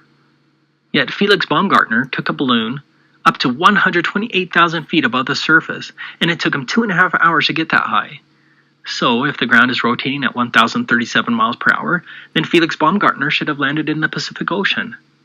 As you are aware, Felix didn't land in the Pacific Ocean. He actually landed 44 miles east of his launch site. That's against the supposed rotation, and absolutely the wrong direction. Don't you think the rotation of the Earth should have affected... Someone said that to me before, and I keep my my mouth shut a lot, because a lot of these arguments are set up in a binary where no one actually gains knowledge. You just get angry. But I was talking about this jump, and someone was like, yeah, but he landed 20 miles away. And I wanted to be like, the wrong direction! And it should have been like 1,000. This is a jump. They want you to believe that as Felix rose up through the air, that the layers of the atmosphere continually sped up to keep up with the ground below. Does that make sense to you? Spectacled Bear just said, I don't think it's a psyop, I just think it's wrong. Okay, so this is my challenge to you, Spectacled Bear. Why don't you go ahead and make a video about how you can prove that the Earth is a spinning globe, and I will play it for thousands and thousands and thousands of people. This is your chance, and I mean this sincerely, to show the world why you think this is wrong and why the spinning globe is right. Take your time. If it's that obvious to you, with all the info I'm showing you right now, go outside and go prove your case, and I will play it. And you can then bathe and bask in the glory of being right. But I don't think you will you? I think you're just a little... It's my family... you know what you are. You know what you are. Coward. I'm sorry, but the globe model is belied by fluid dynamics. Look at this volcanic plume. Although angled perpendicular to the surface, the volcanic plume is unaffected by any purported rotation of the ground below it. How could the upper layers of the plume keep up with the ground spinning at 1,000 miles per hour? It's asinine when you really think about it. From airplanes, to weather balloons, to hurricanes, to clouds in the sky, nothing is affected by any alleged rotation of the Earth. Yeah, my challenge to anyone, without using NASA, because we've proven that they are a den of thieves and liars. You cannot take anything they say. Without NASA, because before NASA was created in the 1950s, this was not only a debate, a huge amount of people thought the world was a flat plane because that's what it says in the Bible, and that's what all your senses say. Without using NASA, you make me a video proving that the Earth is a spinning ball, and I will play it. I am not scared of truth at all. If I'm wrong, you show me. But I know you can't. But prove me wrong. But until then, shut up. Because I see the chat. Oh, so you're a flat earther now? Show me the globe. Show me the globe. You can't without using NASA, a bunch of liars and thieves. You're only hurting yourself. I'm having a blast. Look at that. Does that look like a spinning ball? I really like this quote from physicist Dr. Carl Scheffer. But we know of no body, the parts of which have much less connection with each other than is the case with air. The air layer next to the Earth, really dragged along by the communicated motion, would not be able to communicate its motion to the layers above it, for the simple reason that it stands in no connection with them. Meanwhile, Spectacle Bear's like, oh, but I think that's all wrong. These upper layers must therefore remain in their place, or which would signify the same thing, would apparently flow westward with the same rapidity with which the Earth is said to rotate to the east. Now, since a point on the equator, if the Earth rotates on its axis in a day, must move eastward at the rate of 1,250 feet a second, the air would similarly move 1,250 feet westward in a second, which would more than 10 times surpass the velocity of the most fearful hurricane. We cannot perceive the rotation of the Earth in any way. We cannot demonstrate it. There are no air currents which we can justly regard as, or even supposed to be, consequences of this rotation. These facts ought to be proof enough against the existence of a rotation of the Earth.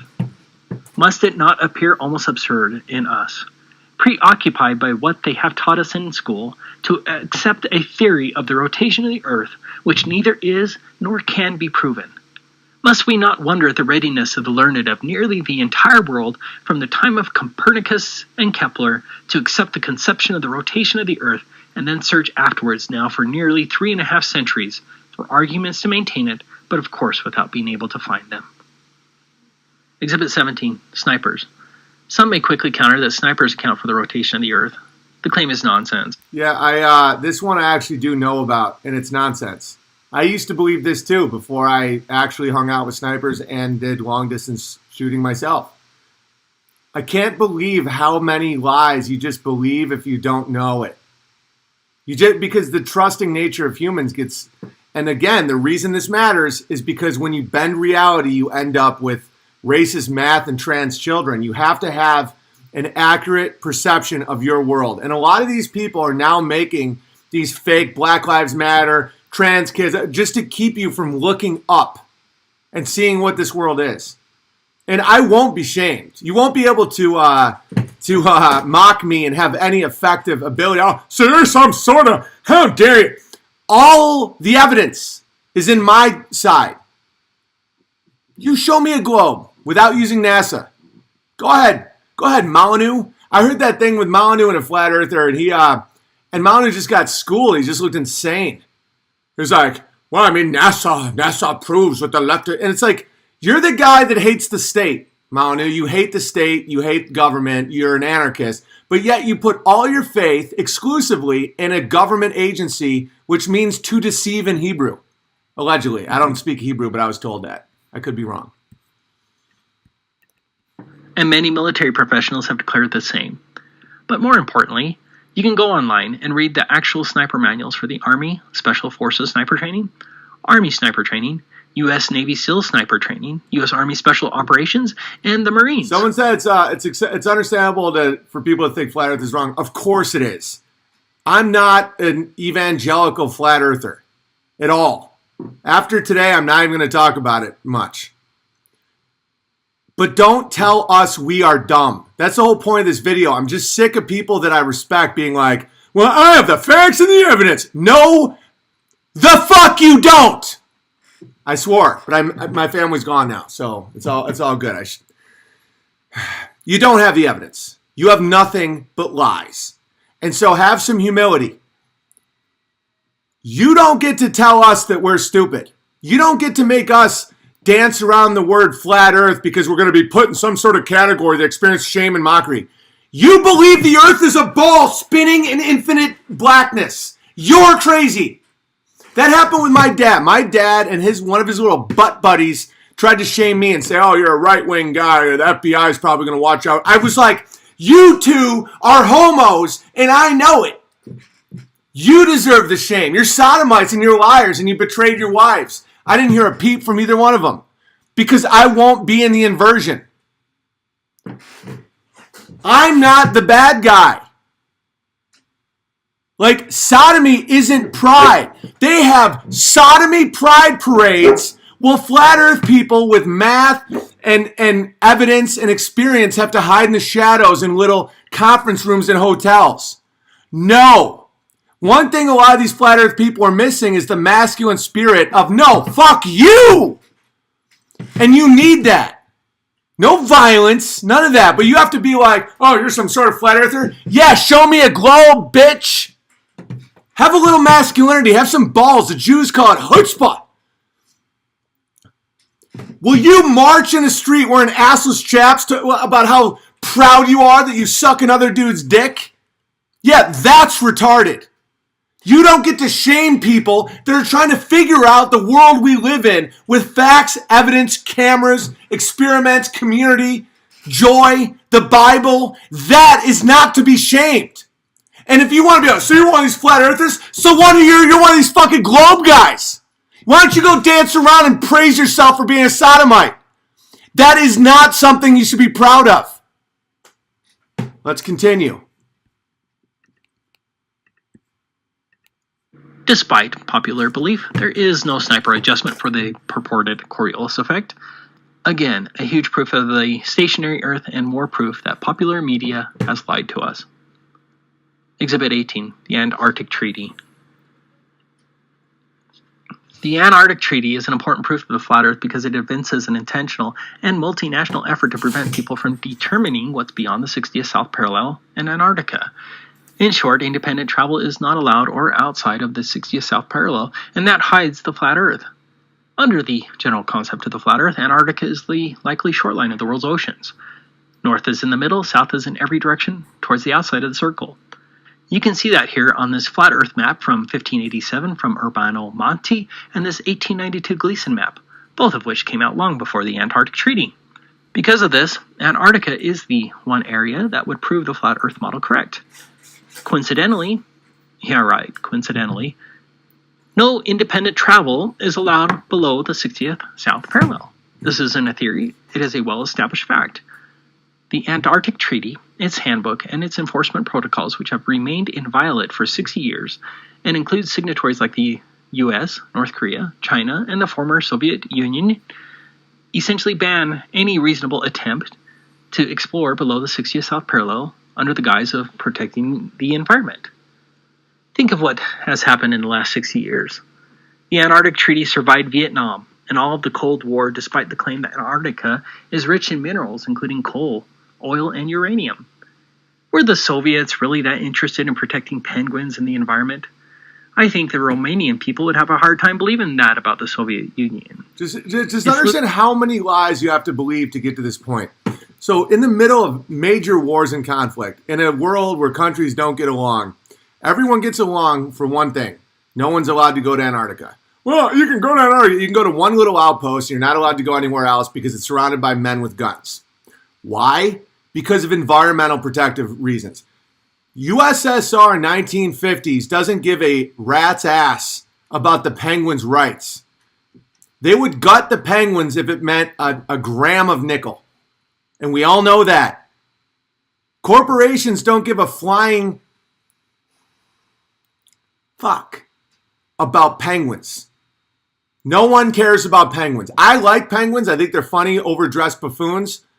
But if it means, a better path, they can just be like, it's kind of loud, man. It's ridiculous. Why does it matter? Because when all these people say, well, why don't you go to the edge and take a picture? You can't. It's illegal. You will be shot on sight by a 7-nation army. I couldn't go to the globe or the edge. I couldn't go to the edge. A 7-nation army owns Antarctica. You get the idea. Let's just keep crushing. Chris. Yes, Romania ratified the Antarctic Treaty on September 15, 1971. Don't your alarm bells go off when you hear that this huge swath of land, which is also the highest continent in the world, is off limits to independent exploration by people like you and I? Yes, they will claim you can independently go, but they are lying. The amount of red tape and other intentional restrictions that you would have to jump through is impracticable, and they know it, and the borders of Antarctica are patrolled by all signatory nations. Imagine telling an American Indian about the one treaty that we kept. Think about all the treaties America did with the American Indians, where it's like, no, you guys get to make your baskets right there, and we're just going to be right here. And then they're like, yeah, no, we're not going to do that anymore. But then, yeah, it's like, if it makes you feel any better, for all the Indian, Vox Days people, his ancestors, like, hey, man, if it makes you feel any better, we did keep one treaty. For what? What? You honored one of your promises? To the penguins. The one treaty that isn't broken. Think about all the treaties that were the non-aggression pact between Hitler and Stalin, Russia and Japan, they're not, and then they just keep breaking treaties. But it's like the one thing everyone can agree on as you're slaughtering humans in the millions is we don't want to annoy penguins with any sound. And it's the highest continent in the world, which means it's the highest elevation. Why? Because it's the edge of the earth. So, so why don't you just go take a picture? You can't! Because this is the one secret that ensures all of the country's power. There are token explorations along the ice shelf, and there are a few destination spots that you are not allowed to venture from, but that entire section of the world is off limits to independent travel. This doesn't happen unless they are hiding something big from us. If you would like to know more on the subject, go and watch this video I made. You can find it on the Globebusters channel. So telling we flat earthers to take a picture of the edge or the dome, if there is any, is a ruse because nobody is allowed to independently travel below the 60th south parallel, and that fact is proof of the flat earth. Exhibit 19. Lack of north-south Just think circumnavigation. about all the evidence that it's flat. And then people still hold on and be like, but, we have ham radios. It's like all the evidence, all of it. There's no curve. It doesn't affect anybody with a job with it. NASA's just only lies. There's means, mode of opportunity. You see it everywhere. You can test it. Nothing is predictive. And then someone's like, yeah, but I mean, how dare you? I have a Buick. It's just fear. I understand it, but a lot of the flat Earth people are just they're a little I wouldn't say too patient, but they're a little either they just get real frustrated and mad, or they just are real passive. It's like don't call yourself a flat Earth. It'll really. It's like, no, fuck them. You set the tone. Don't have shame for things you shouldn't have shame in. That's the upside down. If you think the world's flat, say it. Are you some sort of flat earther? Yeah. Is your mom some sort of whore? It's easy. Flip it on them. They'll scurry away like a bunch of little coward rats that they are. East-west circumnavigation is very possible in the flat Earth. But what isn't possible in the flat Earth is north-south circumnavigation. In particular, under the generally accepted flat Earth model, it appears as though you can't, for example, fly from the tip of South America, traverse Antarctica, and then make your way up to Australia or South Africa. That would be the shortest route. So guess what doesn't happen in real life? North-south circumnavigation. Below the 60th south parallel is completely devoid of all flights, and the vast majority of southern hemisphere flights first go to the northern hemisphere before traveling back down to the southern hemisphere. The routes are a joke. There are a few who claim they have completed a north-south circumnavigation trek, but the claims are ludicrous, most often referring to flights that turn around once they get to Antarctica and full of other fraudulent indices. Hundreds of thousands of flights east-west, and only a few highly questionable north-south circumnavigation claims. Come on, alarm bells should be going off because this wouldn't happen on a globe. Exhibit 20, the eclipse. The lunar eclipse is very often raised as the key proof of the globe, but it actually doesn't help the heliocentric cause at all. First, there's the well-documented Selenelian. This is video of one that happened on January 20th, 2019. There's the lunar eclipse above the horizon, and there's the sun above the horizon. A selenelian is where a lunar eclipse occurs when both the sun and the moon are both above the horizon, which means there is no alleged Earth between the sun and the moon that could cause a shadow on the moon. That's geometrically impossible. And by the way, that's just pure unadulterated gravy train. Understand what that means. There's times and moments in the world where you can see a lunar eclipse and the sun simultaneously. The Earth is not causing a shadow. The sun is not 400 times farther away and 400 times larger than the Earth, and somehow they line up like two machine-cut nickels. If you think that, again, you have to reevaluate and you have to stop intentionally lying to yourself because you don't like pain. Well, guess what? You keep on that road, and that's why this is happening. Math is now racist, and little boys are little girls, and the legal system won't protect you. Why? Because if you distort your reality, everything gets distorted. And if you don't address the root reasons, the root deceptions, you cannot protect yourself from these things. These are the tools that the masters of this world have that you don't have. That's why they're trying to obfuscate it so that you don't get the edge. You don't think there's an advantage to understanding the way the world works? If you're in cloudy water, a bear can just eat you. God, I'm so fired up. I get so fired up sometimes. All right. Official explanation of refraction is ludicrous as it causes a cascade of problems with other actual observations. Next, the shape of the eclipse is wrong. A shadow of a sphere on a sphere does not make a curve like this. You just have to think about it. A curve on a curve is distorted. Third, the color a lunar eclipse produces is reddish. Can you produce a red shadow here on Earth?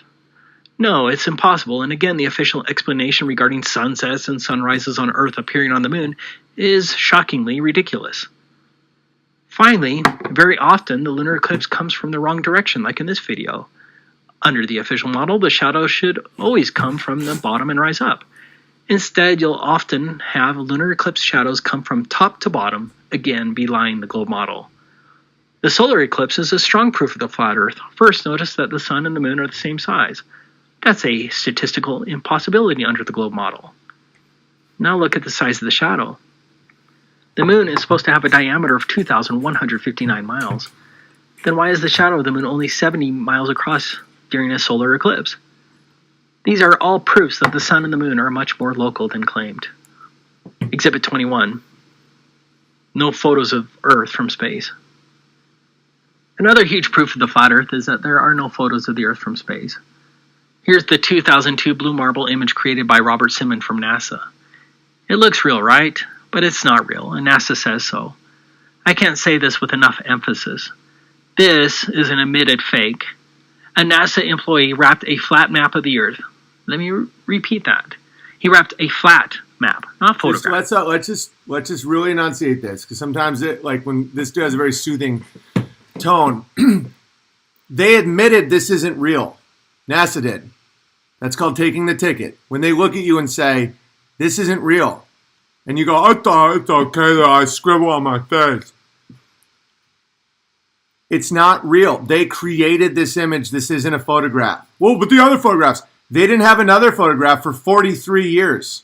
Well, they didn't have the budget. $60 million a day. They can't take a picture. If you believe that deception, that's why the world's bent. It's a giant spell. This is lesser magic. Magic with a K, not a C. Look into it. This is real. This is how you distort your brain.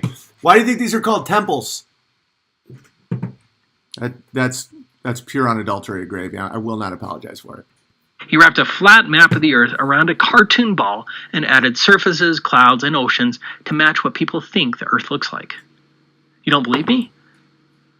Well, let's look at this NASA article about Robert Simon, who created the 2002 blue marble image. Here's the first interesting admission from NASA. The last time anyone took a photograph from Earth above low Earth... And why do they admit it? Just real quick again. Is because the spell doesn't work unless you know unless on a subconscious level you know what they're doing. If they're just lying, they can't control you. You have to be shown that it's a lie, and you have to accept the lie, and then you're a slave. It's all about free will. This is some real deep shit, but once you wrap your brain around it, it makes sense. They tell you it isn't real. And then you go, it's real still though. And then they go, Yes, got him. They're fishing. Fishing for souls. Got a soul! Boom! That picture isn't real, guys. It's an artist rendition. They tell it to you and you still believe them. That's control. You know, Vlad the Impaler used to put a golden cup in the middle of town square unguarded to show that no one would steal it. Why? Power. Think about how powerful that is. Where he would put a golden cup in the middle of town square unguarded, and day after day after day, no one would touch it because they feared him so much. Why did he do that? To show everybody else that he is not a man to be fucked with. NASA does it every day. It's an old mind control technique. This is not new. It's just on a grand scale right now. But the good guys are coming back. That showed an entire hemisphere, one side of a globe, was in 1972 during Apollo 17. Of course, the moon landings were fake, and so the 1972 photograph was fake. You can tell it's a painting when you actually look at it. But this is NASA admitting that there were no photographs of the Earth like this from 1972 until 2015. Without question, all of the so-called pictures of Earth from space for 43 years that you were brought up to believe in were only artist renditions and other fake images from NASA, and that's why NASA always uses the word image instead of photograph. That's pretty alarming. But this is the more interesting admission. Then we wrap the flat map. Here's a little gravy for you. The reason that they're turning NASA private, allegedly, is because the government is still under the people. A lot of you people don't realize that, and you've given up your sovereignty, but the government is still below us. And that's why there is repercussions for NASA's lies, and so they've gotten rid of their liability by putting it on Elon Musk. Elon, you know, a character in a novel created by Wernher von Braun. Literally, you can't make this shit up.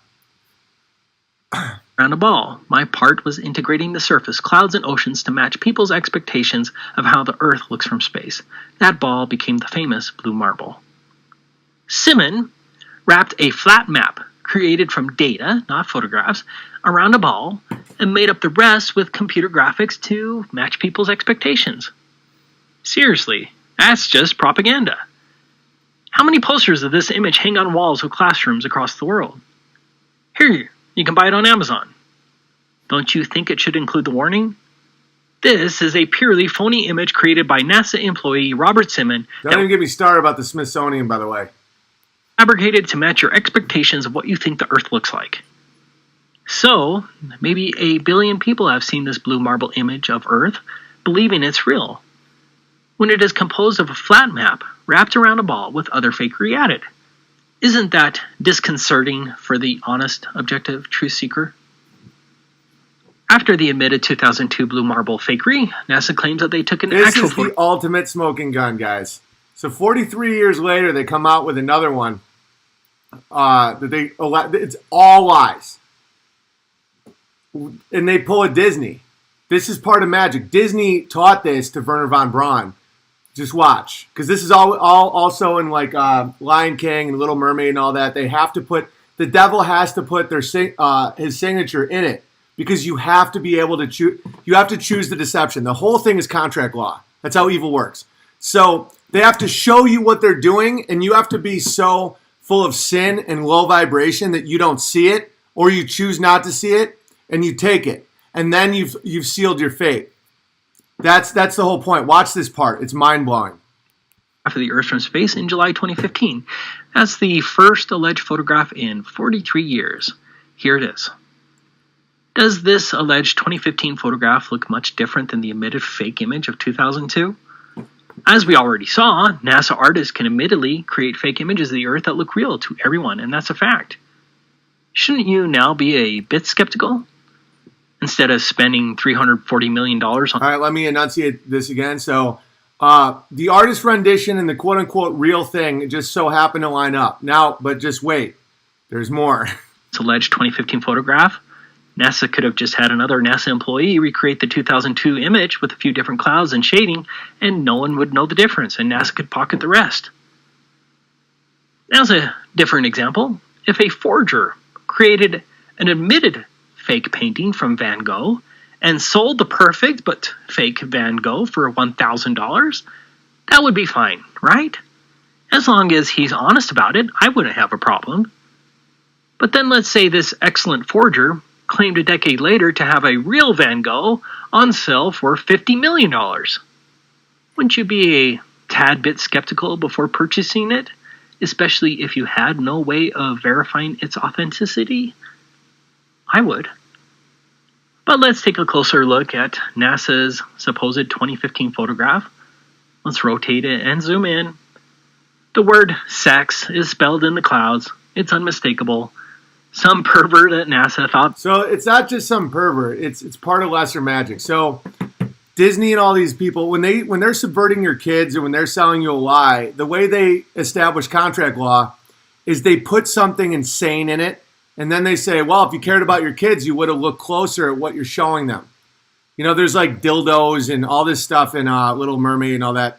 They put sex in the clouds. And there's going to be people that say, oh, so it's just clouds, it just so happens. No, they wrote sex in the clouds, and they do it so that when you believe it, you're submitting. It's about submission, it's about power, control, and breaking from God. If you believe anything they say after seeing this stuff, it's on you. You're cursing yourself. Doesn't hurt me, but if you call me stupid, or if you try to call any of these people stupid that believe in this stuff, you sound like a psychopath. You cannot argue with me. You can have your beliefs. I have my beliefs, all that. But like, don't ever say you're some sort of flat earther now. Yes. What are you, some sort of slave? Some sort of dipshit who believes the father of lies? They have sex right in the clouds. It's awesome. This isn't cherry picking one of 10,000 images. This is the first supposed photograph of Earth from space in 43 years, and it just so happens to have sex spelled in the clouds. Come on. Seems like Disney likes to put these types of hidden things to mark its cartoons, like in The Lion King, for example. This was also an interesting quote from Wired magazine regarding phony space images. Images sure don't come straight out of space telescopes looking press release ready. Each visualization, just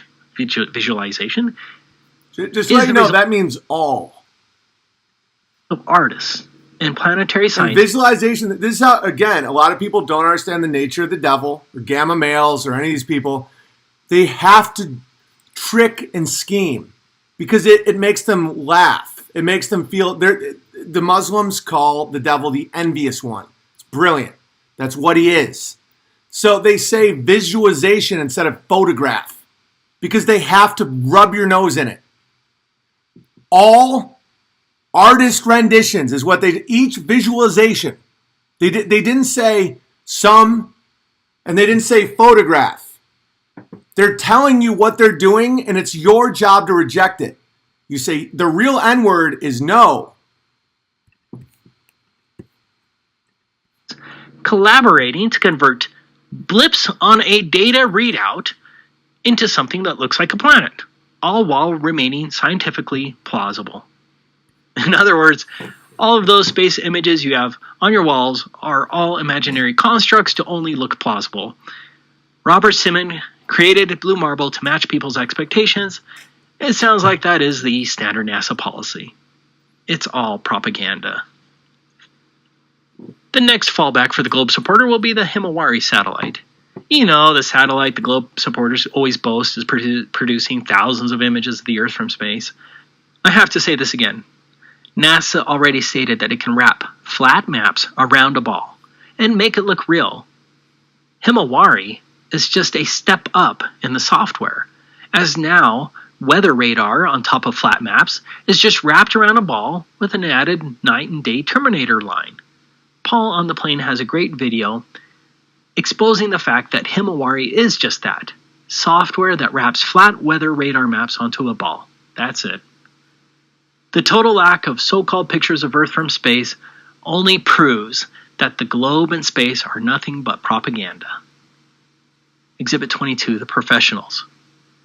So, when I was introduced to the flat Earth, I immediately thought of the many professionals who would need to deal with the curvature of the Earth as part of their career. You know, snipers, surveyors, pilots, civil engineers, military guys, that kind of thing.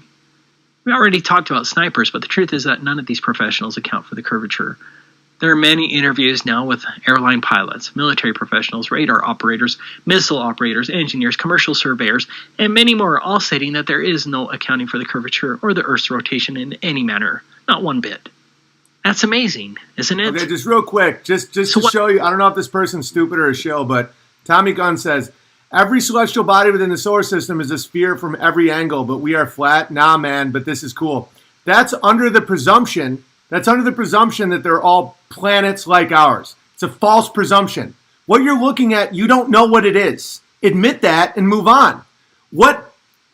All your information is from the mouths of admitted liars. Just because you see circles doesn't mean what you're standing on is a spinning Earth. That's like saying, hey, look, that's a rapist. Not a rapist, he has gray shoes. Not even close. The fact that there are celestial objects that are circles means nothing to what we're talking about. And don't lead people astray. Don't do that. Don't use trickery and mockery. I have a zero tolerance program for that. But what about free speech? I'm a fan of Duterte. The Philippines crush. Proof do we have that we live on a rotating ball other than just faith and liars? Exhibit 23, the vacuum of space. They want you to believe that this Earth and its atmosphere are surrounded by a nearly endless vacuum that's more powerful than any vacuum that can be created here on Earth, and yet this vacuum is so weak that it can't remove our atmosphere. This is a fact. There's simply no possible way that an atmosphere can exist adjacent to a vacuum. Hor vacui. Nature I have the truth and all the facts on my side. Do you know how much I listen to this shit all the time? When people are just like, well, I used to believe what you believed until I took a look at the facts. Yeah, I also look at all the facts. And all the observable facts point to the Earth not being what they say it is. Duterte. The vacuum. For example, this MIT professor is showing that once you have a gas exposed to a vacuum, that the gas will enter and fill the vacuum, but it's really just common sense. Here's a practical test by Dr. John D., who confirms the same. An atmosphere cannot exist adjacent to a vacuum. And as shown in the test, gravity doesn't fix the problem. You can just place the vacuum on top of the atmosphere, and it doesn't change the outcome, as the gas will flow straight up to the vacuum, and this is a minuscule vacuum when compared to the alleged vacuum of space. How do we know the official heliocentric model is false? Because we'd all be dead if it were true. Exhibit 24. Yeah, thank God it's false, right? Or else we'd all be dead. Altitude balloons. Some of the earliest high-altitude aeronauts confirmed the flat Earth. In 1931, Auguste Piccard reached an altitude of 51,775 feet, much higher than any plane you've been on. Piccard described the Earth as a flat disk with upturned edge. Around December 1933, Russian aeronauts That's why they perverted Piccard. Altitude of 11.8 miles, or 62,304 feet. The article reads, looking down, they tried in vain to detect any curvature of the Earth's horizon. No, you've never seen the curvature of the Earth from an airplane window. Fortunately, you don't have to be a death-defying aeronaut to see what's up there. What you're seeing right now is a video from 121,000 feet. I remember when I first saw this, I was just dumbfounded because it didn't match anything that I've watched before. Whenever you're shown a picture of a high-altitude balloon or even a high flight, you're shown something phony like this. This isn't once in a while. This is the standard. It turns out that these so-called curvature photos and videos were all shot with a fisheye or ultra-wide-angle lens to get this effect. That's a fact. The lens of the camera or the curvature... By the way, that's why they named Jean-Luc Picard that, because what they do is they'll take a truth teller and they'll pervert their name so that it's a mockery technique. It's really gamma male and gay, but they still just do it. It's fucking stupid. Window in the airplane is the supposed curvature. It's a curvature illusion. For all of our lives, we're inundated with supposed pictures from space. High-altitude balloons finally gave us a vision of what the Earth truly looks like from high up. Here's a great example of the standard deception. As you can see by the bent rope, the student's photo here was taken with a fisheye lens, and then the article falsely claimed it was the curvature. Do you see the deception? In addition to the flat horizon as shown at 128,000 feet, the Felix-Baumgartner jump proves the flat Earth in another way. Here's where Felix entered the dangling capsule at maybe 10 feet. Notice where the horizon line is. Here's Felix at 128,000 feet. The horizon line should have dropped substantially. Instead, the horizon line is at the same exact spot, thus proving that the horizon does indeed rise to eye level, belying the globe model again. Duterte. Exhibit 25. No space satellites. The common objection to the flat Earth is, what I about was talking to a satellites? bear who makes satellites yesterday. I know satellites are made, but they're just attached to hot air balloons, as you can see. Did you know that NASA has hundreds of these satellite balloons up in the air right now? I never knew these NASA satellites existed before flat Earth. Have you seen them? Google and many other companies have fleets of these balloons as well. Look up Project Loon. The fact that NASA and its subsidiaries hardly discuss these so-called satellites was a huge proof for me because it evinces a deliberate effort to conceal the fact that space satellites don't exist. Simply because they're not... Yeah, this is good. This stuff all helps you in life, too, about uncovering deceptive people in your life. What they leave out is so important. The fact that no one's ever shown you these images and they're widely available if you look is mind-blowing. But the satellites are attached to hot air balloons. But no one tells you that. Just because they want you to they just want to mock you. It's fucking so gross. Sorry. The whitewash of these balloon satellites is evidence that they are lying about space satellites. These high-altitude balloons can carry 8,000 pounds and include telescopes, radar equipment, communications equipment, internet, etc. Here's one that almost killed By the some way, this guy just had his 5th kid. The guy doing this video, Legend, Romania, crushing. Also, never mentioned is the fact that almost all of our alleged communications come from undersea cables and cell towers, not supposed satellites in space. Your cable and satellite radio do not come from space. What about the Hubble telescope? This is the Hubble telescope. Bear in mind, this information is from NASA. They admitted this from NASA. That's why the Hubble telescope has never shown us an image of our own Earth. Ever. $60 million a day these people take. Sophia. One flat earther was able to get a NASA manager to admit on the phone that the images from Sophia were strangely being used as Hubble's images. Finally, look at these actual NASA videos of satellites. They are manifestly fake. Look at this one that was launched during a space shuttle mission. It's dangling from a wire. Yes, the graphics are getting better, but this one old video alone proves NASA is faking space. But we'll talk about that more tomorrow. Duterte. There are so many more proofs of the flat Earth that we could discuss. Look up Airy's failure and Michelson-Morley's experiments that showing the Earth is stationary.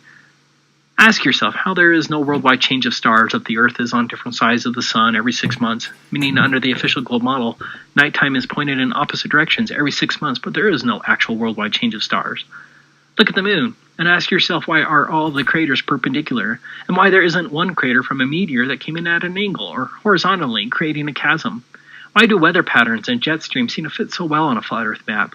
Why is there so much more life towards the alleged northern pole, but so little life towards the supposed southern pole, when there shouldn't be any difference under the globe model? But my question to you is, what are you going to do now? Will you go back to your comfortable conformity like a good dog? Or do you have an unquenchable desire to know the truth? Dave McGowan made this poignant statement. But what if your own eyes and your innate, though suppressed, ability to think critically and independently tell you that what all the institutions of the state insist is true is actually a lie? What do you do then? Do you trust in your own cognitive abilities? Or do you blindly follow authority and pretend as though everything can be explained away? If your worldview will not allow you to believe what you can see with your own eyes, then the problem, it would appear, is with your worldview. So do you change that worldview, or do you live in denial? Our imaginary fence isn't under control. NASA makes $59.7 million a day. That's a day.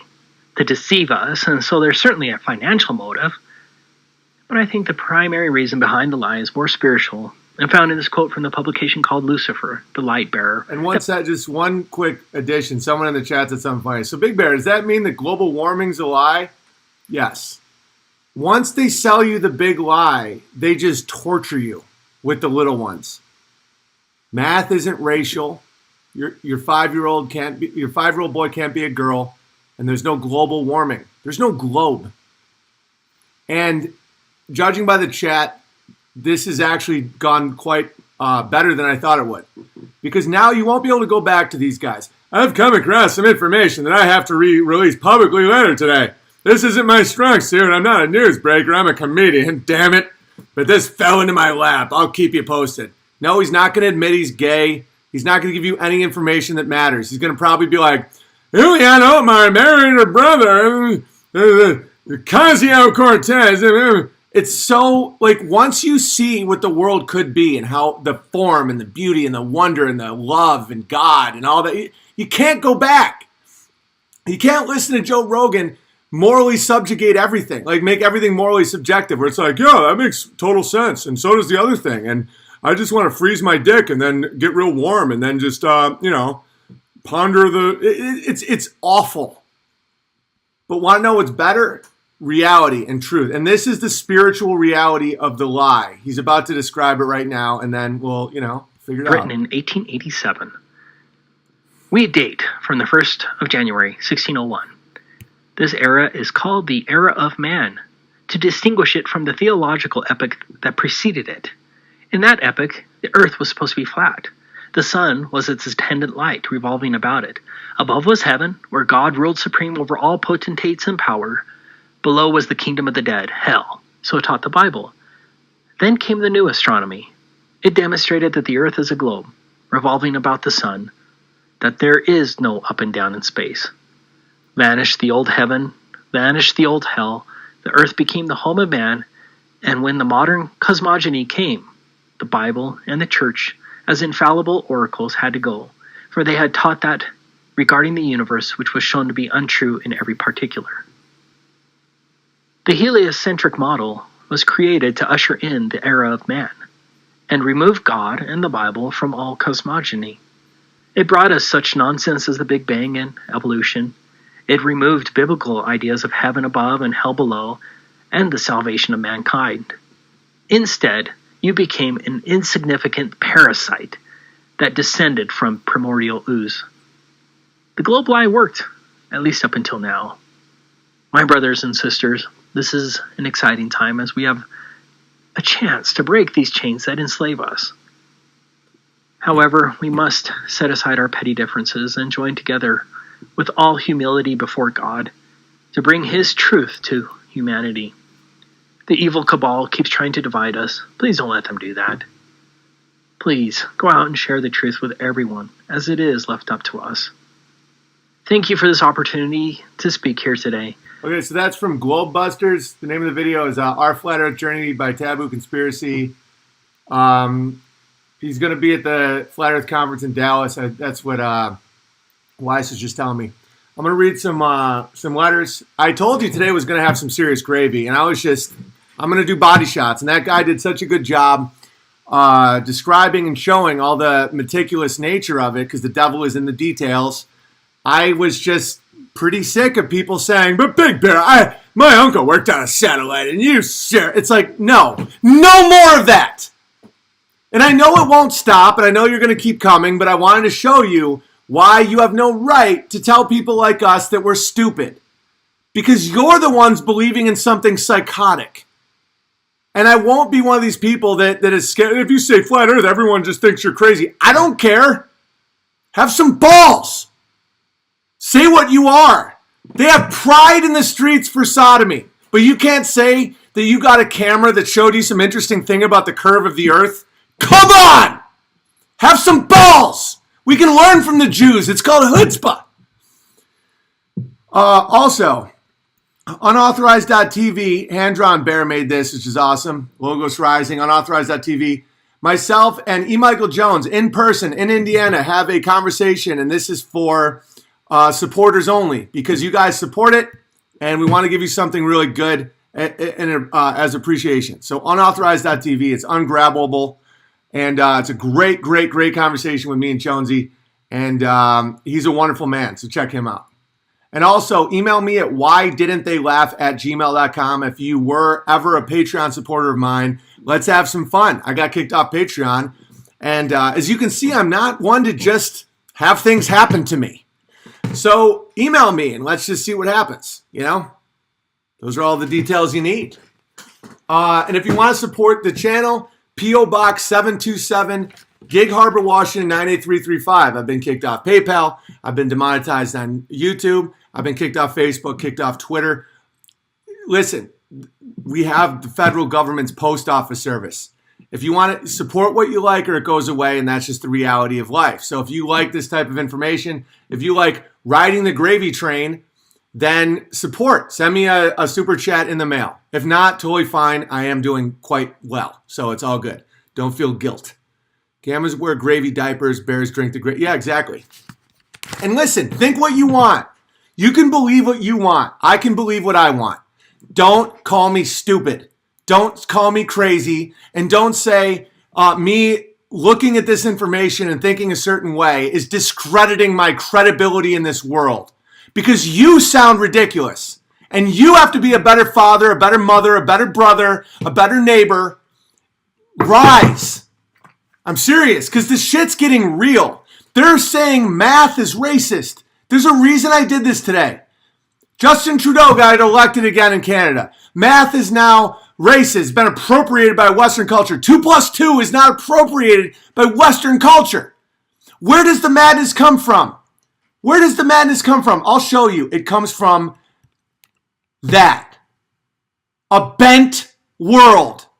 And at the same time, a father just lost rights to stop his son from being transitioned by Teva Pharmaceuticals and his psychotic mother into a girl. Odds are he'll kill himself by 30 now. That's tragic, but it's beatable. Stop lying. It starts with the basic lies. Do you trust your own eyes, your own ears, your own hands? Do you trust logic? Because if you give it up for lollipops, fancy pants, little pats on the head from people with power, you will lose everything. And when you see these people, math is now racist. What's next? Admit why. It's not sad. No, it is sad. It's tragic. I get it. But don't fucking be a little beaten dog. Don't be a beaten dog. Admit what's real and grow. Bloom. Rise. It's not a scary time. They did not expect the Nikon camera to come out. That's how God works. Satan can do, the envious one, can do all he wants. The gamma male, the ultimate spiritual gamma, can do all he wants to deceive and to humiliate and to subjugate. And then out comes a camera that you can put on a website. And it's not by design by the evil ones. The truth is always hurting them. And when it comes out, the people can just disprove one of the most profound lies that the world has ever seen because of a fucking camera. It's amazing. Rejoice in it. And don't let people shame you and mock you for saying what you believe to be true.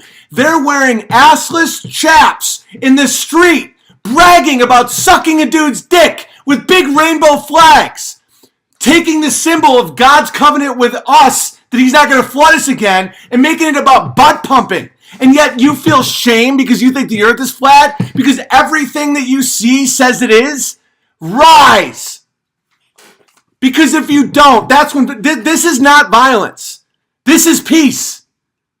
Just because I'm yelling and I'm super fired up, this doesn't translate to hate or violence. This is how you avoid that. Violence comes from the unheard man, from the white knuckles of quiet desperation. That's where violence comes from. Speak.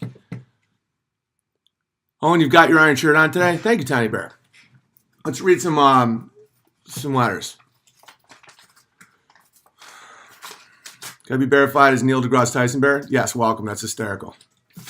They didn't steal the truth. They can't steal the truth. They make you accept a lie. And you don't need to preach. You know, we got Thanksgiving coming. You don't have to be at the dinner table being like, you idiots think it's a globe. No, just know it. And don't back down to people. You don't have to convert people. You don't have to spread it around and be like, admit it. This is my job. This is what I do. I fire up the live stream and I say some intense shit. You don't alienate your families. don't alienate your jobs, but do not lie. There's a great middle ground that you can find. Don't be annoying. Don't be like, how the fuck do you believe the earth? Of course they believe the earth is a spinning globe. It's the biggest lie in the world. You got to have sympathy for them. But when they call you an idiot, when they ask you, are you on flat earthers? Say, well, you know, I have my opinions. And then they go, you sure? Then be like, you want to talk? Fine. but don't use this as a wedge. Like, these type of things can be a wedge in your life, and I highly recommend that you don't alienate your family. Your family is so important, you know, thick or thin, unless one of them turns out to be a thieving homo that lies to everybody. Owen, it's my friend Kyle's birthday on October 27th. Could you give him a shout out? Or Kyle, sorry. He's a big fan. Thanks. Yeah, happy birthday, Kyle. Well said. We're not rotating? No. What? I mean, this. Just show this video to somebody. Just send this to somebody. I'm not going to take it down. This one's pretty long for the stream. I'll have to read this after. Because it's been over 2 hours. I'm just...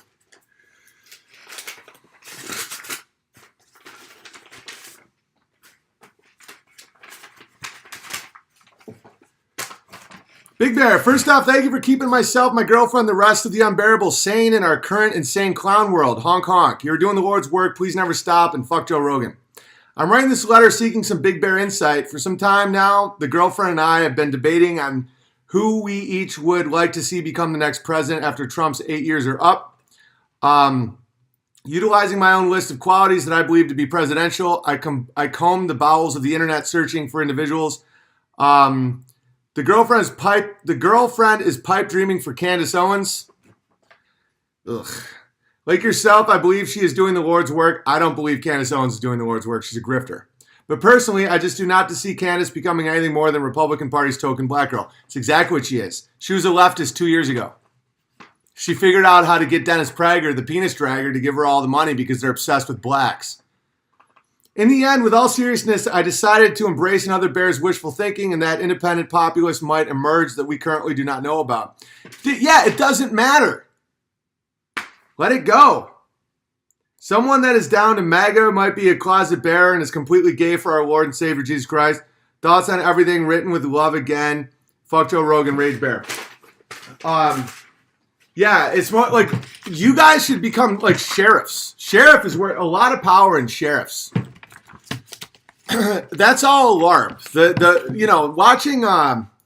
Watching Canadian Spiral about Justin Trudeau is like, it's just worry about yourself. Worry about the lies you live or the health problems or, are you living the life you want to live? Are you praying properly? Are you, don't put your power in the hands of these psychopaths.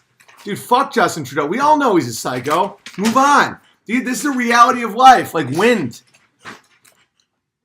Dear Big Bear, I'm a 30-year-old woman living in a small town outside of Gainesville, Florida. And yes, Florida is trash. My fiance and I can't wait to move away. I grew up with a boomer father and a mother who did whatever necessary to survive life with him. She, my younger brother, and I lived a life of anxiety, always walking around on eggshells, never knowing what to expect from my father when he walked in the door from work each night. Most of the time, it was irrational anger and violent temper tantrums. I escaped as soon as I could, literally the week I graduated from high school. I didn't want to attend college after high school, but was practically forced to by my parents. They'd always say, you should strive for more in life than just being a mother and a wife. You, sir, must have a college degree in an uncommon field in order to succeed, and you should never depend on a man to provide for you.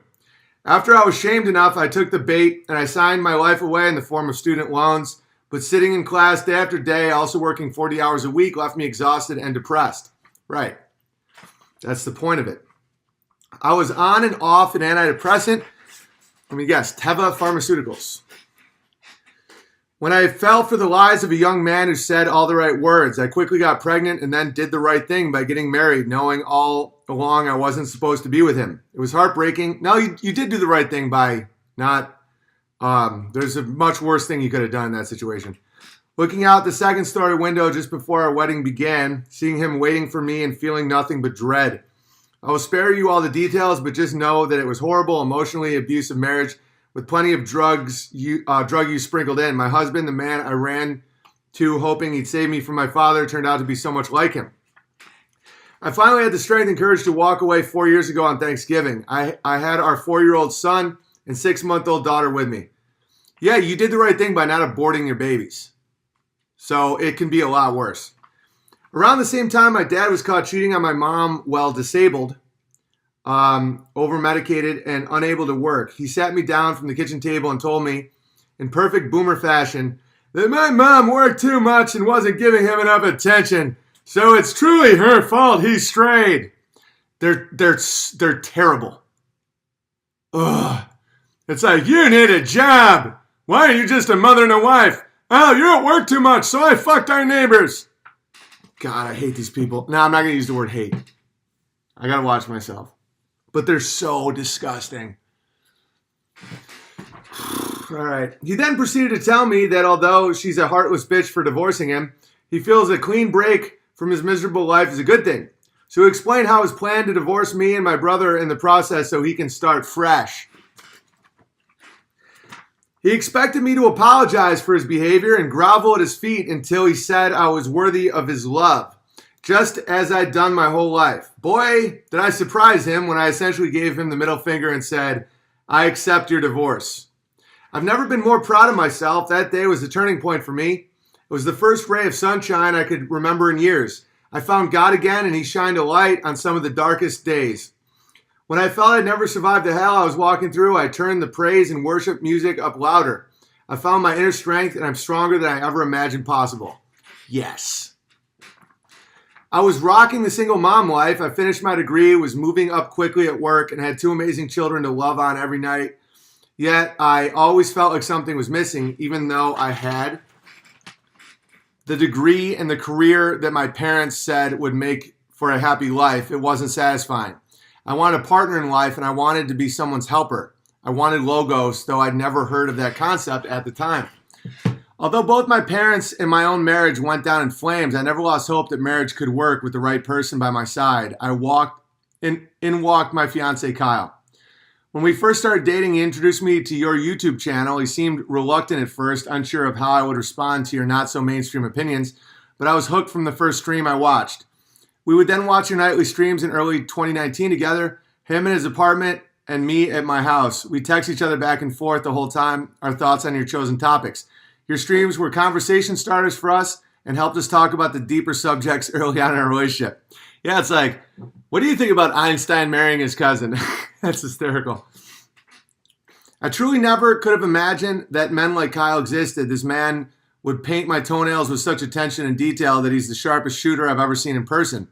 He's sensitive but strong, self-assured yet humble, and the most importantly, he lives in truth.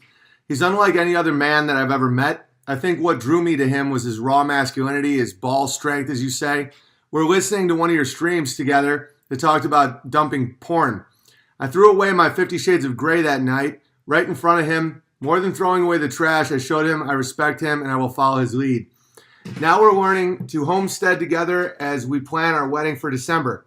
We planted a fall garden over the weekend while my 2 kids, that he now calls his own, were playing in the yard with the children we've raised. I sat in the driveway for a moment, soaking up the peace of heaven I was experiencing on earth and looking forward to the future together. After we're married, we plan to buy land in Tennessee and start our forever homestead. We want more and more kids to play in the yard and more animals. We too have been looking at classical conversations for homeschooling, logos, pure logos. You refocus us on the important aspects of life, building, creating, strengthening. Thank you, Owen, for your completely transparent and sharing your success and struggles.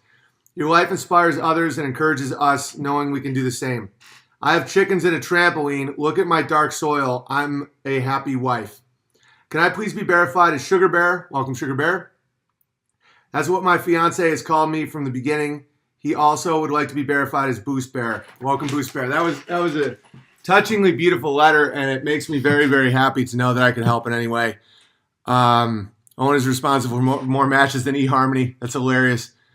We're an awesome letter. Make more babies. Exactly. I'm rooting for you, and I know everyone is.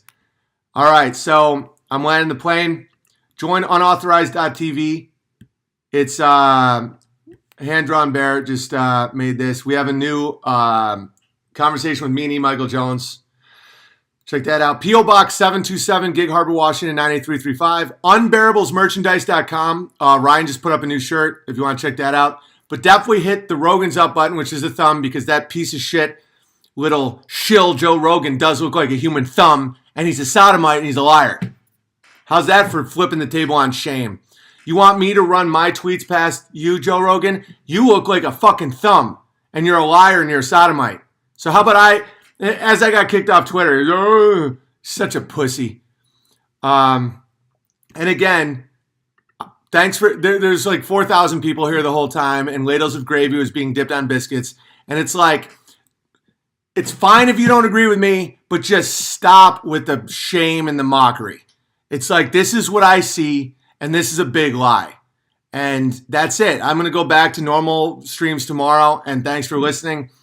Again, share it, hit the subscribe button, and this will help you with anxiety, depression, fear, all that stuff. There's nothing to be scared of. There's no fear. Fear is from the enemy. Fear is from the enemy. Never forget that. Never forget that. We all have little twinges of fear. You're commanded to not be scared and to move forward and to shame the devil.